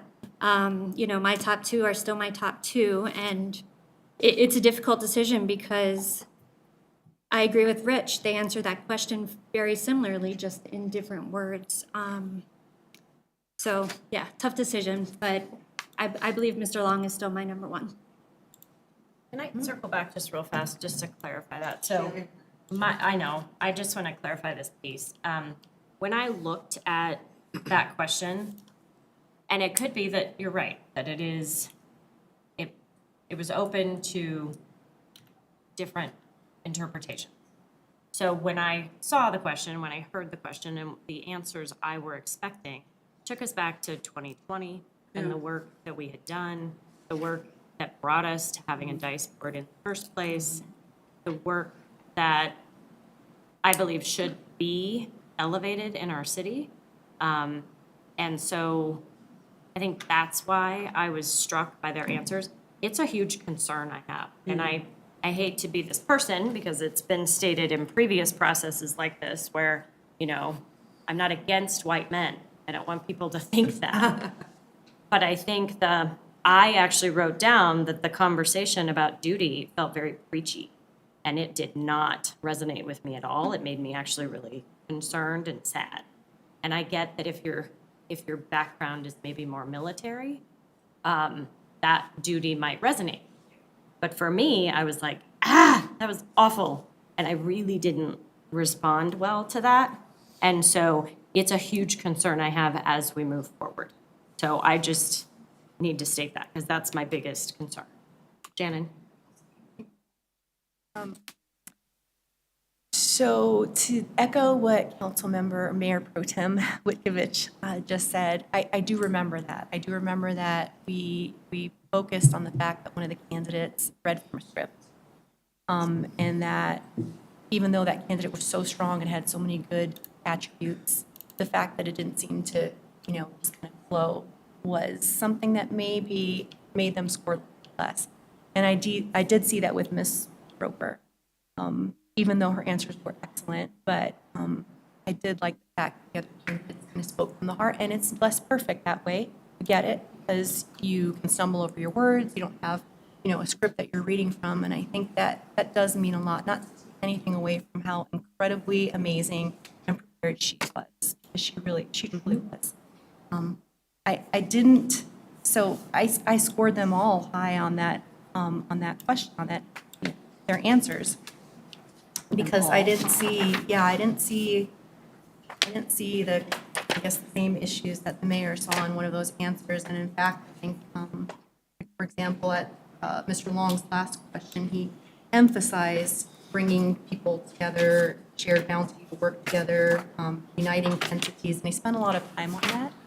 So I kind of tied that in with, being able to work with perspectives. But I just wanted to add that I'm just echoing.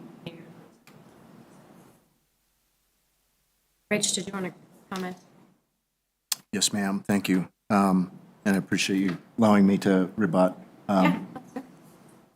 Duty can kind of evoke some very strong emotional feelings. Certainly, I think to be fair to all these candidates, we need to kind of take our emotion out of this decision-making process and be objective. If we feel like we are not scoring somebody as high because they use certain words, I'm not sure that's fair to that. So that would be my comment about that. Can I clarify then? Because I'm expressing my emotion because I'm very concerned. But it's, to me, there's facts. I can put facts there. He didn't address bias, in my opinion. He didn't address the fact that you bring personal bias to this moment. He didn't address how he would work through that. So he scored low because he didn't answer the question. The other words he used caused me concern. Okay. Oh, you go. Oh, go ahead. No, I'll yield the floor to Ms. Brown. I think that we could do a better job on that question. I think we all have an anticipation of what that means, but are we asking, and I asked myself this as we were asking the question, are we talking about personal bias or are we talking about a community bias? I have been through a lot of diversity training, much as you have, and I have learned a lot on subconscious bias, and I've learned to step back and think about it, and to evaluate my situations, which sometimes I don't know the right way or the right thing to say. So I think that question could use some clarification because I'm looking at it from maybe a different perspective than Meredith is. So if we're looking for personal biases, then maybe we need to change the question up a little bit. You may have looked at it as personal, and I looked at it as community-wise, not as, and I think we've all gone through diversity training. We just, and we have evolved as human beings, seriously, on council, by going through these trainings, we know what we want to hear. Our candidates don't know what we want to be. And I might point out that that's a bias because they can't know what we want to hear. So we're holding a bias against them because they didn't respond in the way that I wanted to hear it. Or I'm championing because they said it the way I want to do it. I want to hear it. That's bias. I don't understand what community bias. Well, I mean, how are you going to, let me look at the question again so I can answer mine satisfactory. What steps do you take to eliminate bias in your behaviors and decisions? I feel that question was more, what steps do I take personally? Yeah, Whereas some of personal them bias. spoke on a community level, that diversity and bias. So I think, that is a very important question, but I think that, I just think that we're being biased on what we wanted to hear from the candidates. Same thing, and I had mentioned it to Nick on the break, same thing for me on a couple of the other questions. We don't own the shopping centers, goes through my mind. I can't do this because we don't own the shopping center. And why don't you know we don't own the property? That's my bias. So I had to sit here and work through what I know versus what somebody else knows coming in off the streets, right? We don't have any control over this, right? But, you know, I just try, I have learned a lot thanks to the classes that Heather has given us, that I have to step back and not be biased based on my own feelings, you know? Although, I will say I admit that these are the qualities I look for in a candidate, in a person. I think that Shannon brought up a really good point. No matter who we bring in, it's not guaranteed, and I'm paraphrasing your words, not guaranteed to run, not guaranteed to be elected. We all know that. We've been through that, except for maybe Ward 1. Hey, I've lost before. That's true. That's true. So I'm not as worried about that. I think that if we see an issue, if we hear an issue in direct communications, then we help foster that person, you know, further along. We don't know if someone is elected from the outside. We don't get to ask that question. We have no idea.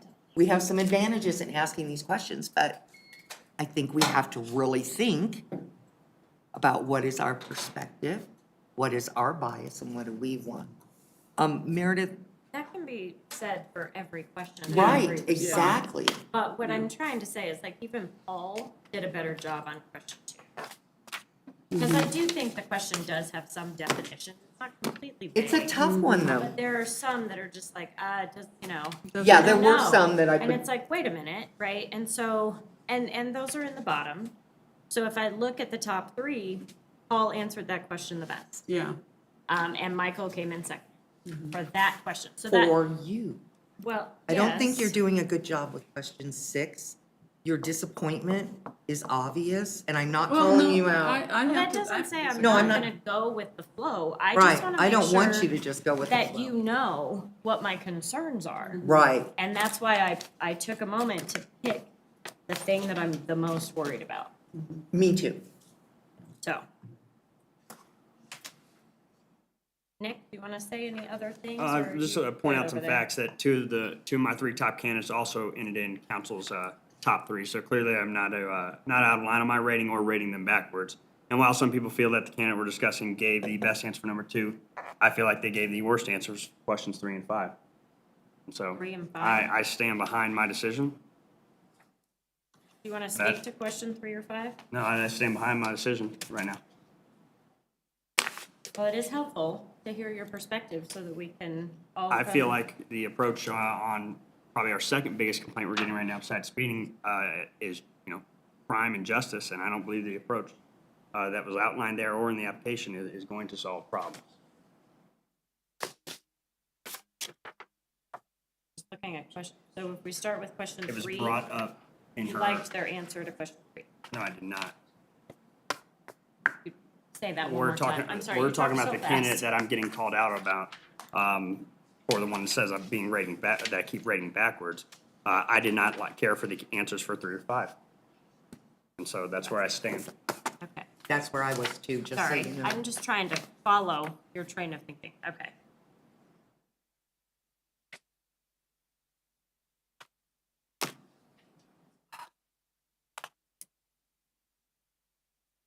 Okay, some of the answers were the same, 5, but, all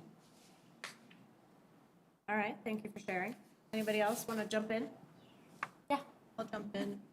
If we're just putting out questions that we thought were pretty strong, I will have to say with the person that came in number 1, mathematically, I had number 5 as the strongest question because I didn't feel like anybody else had really touched on people experiencing homelessness and like, you know, very, very specific examples of beds that are needed. And it's something that we are passionate about and we're discussing, and it's super important to our city.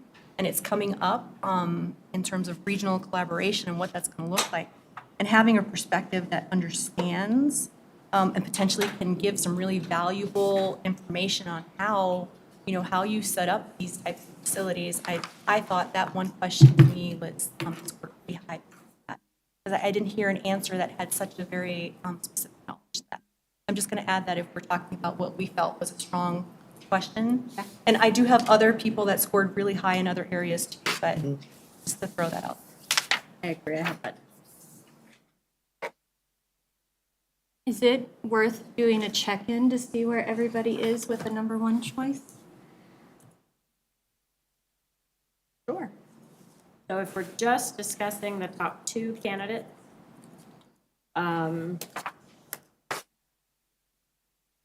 are we, I mean, like I said, I did the math and more people had the top 2 as their top 2 than people had their top 1 as their top 1. So I thought that was interesting data, add. And that is why I raised question number 2, because the number 2 person had a stronger response in my opinion.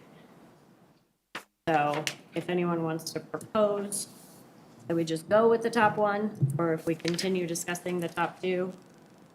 I think that Mayor Pro Tem is on target to do a first round of polling.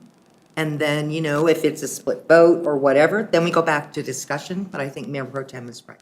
But, I mean, it's the same thing. Okay. I'm sorry, I didn't hear it that way. That's See? okay. Differences. That's okay. So, Nick, are you good with top 1? Yes, ma'am. Okay, Becky, Yes. Catherine, I'll abstain. okay? Ashley, Yes. Number 1 candidate, Mr. Long, yes. Number 1 candidate, Tim Long. okay.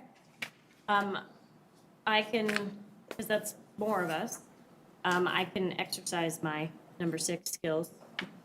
But just expressing, it's not my favorite. I probably of the top 2, I would have gone with the number 2, based on my responses to the answers. But if that's the direction we're going, that's the direction we're going.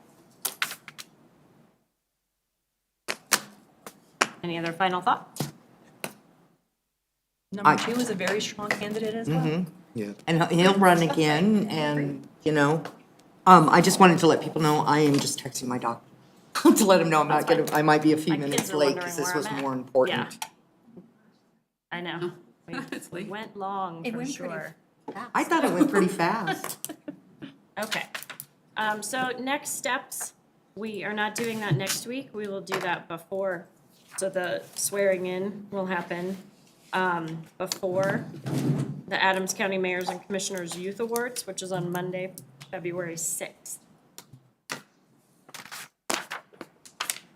All right, and we are adjourned. Thank you. When do you head out, Casey?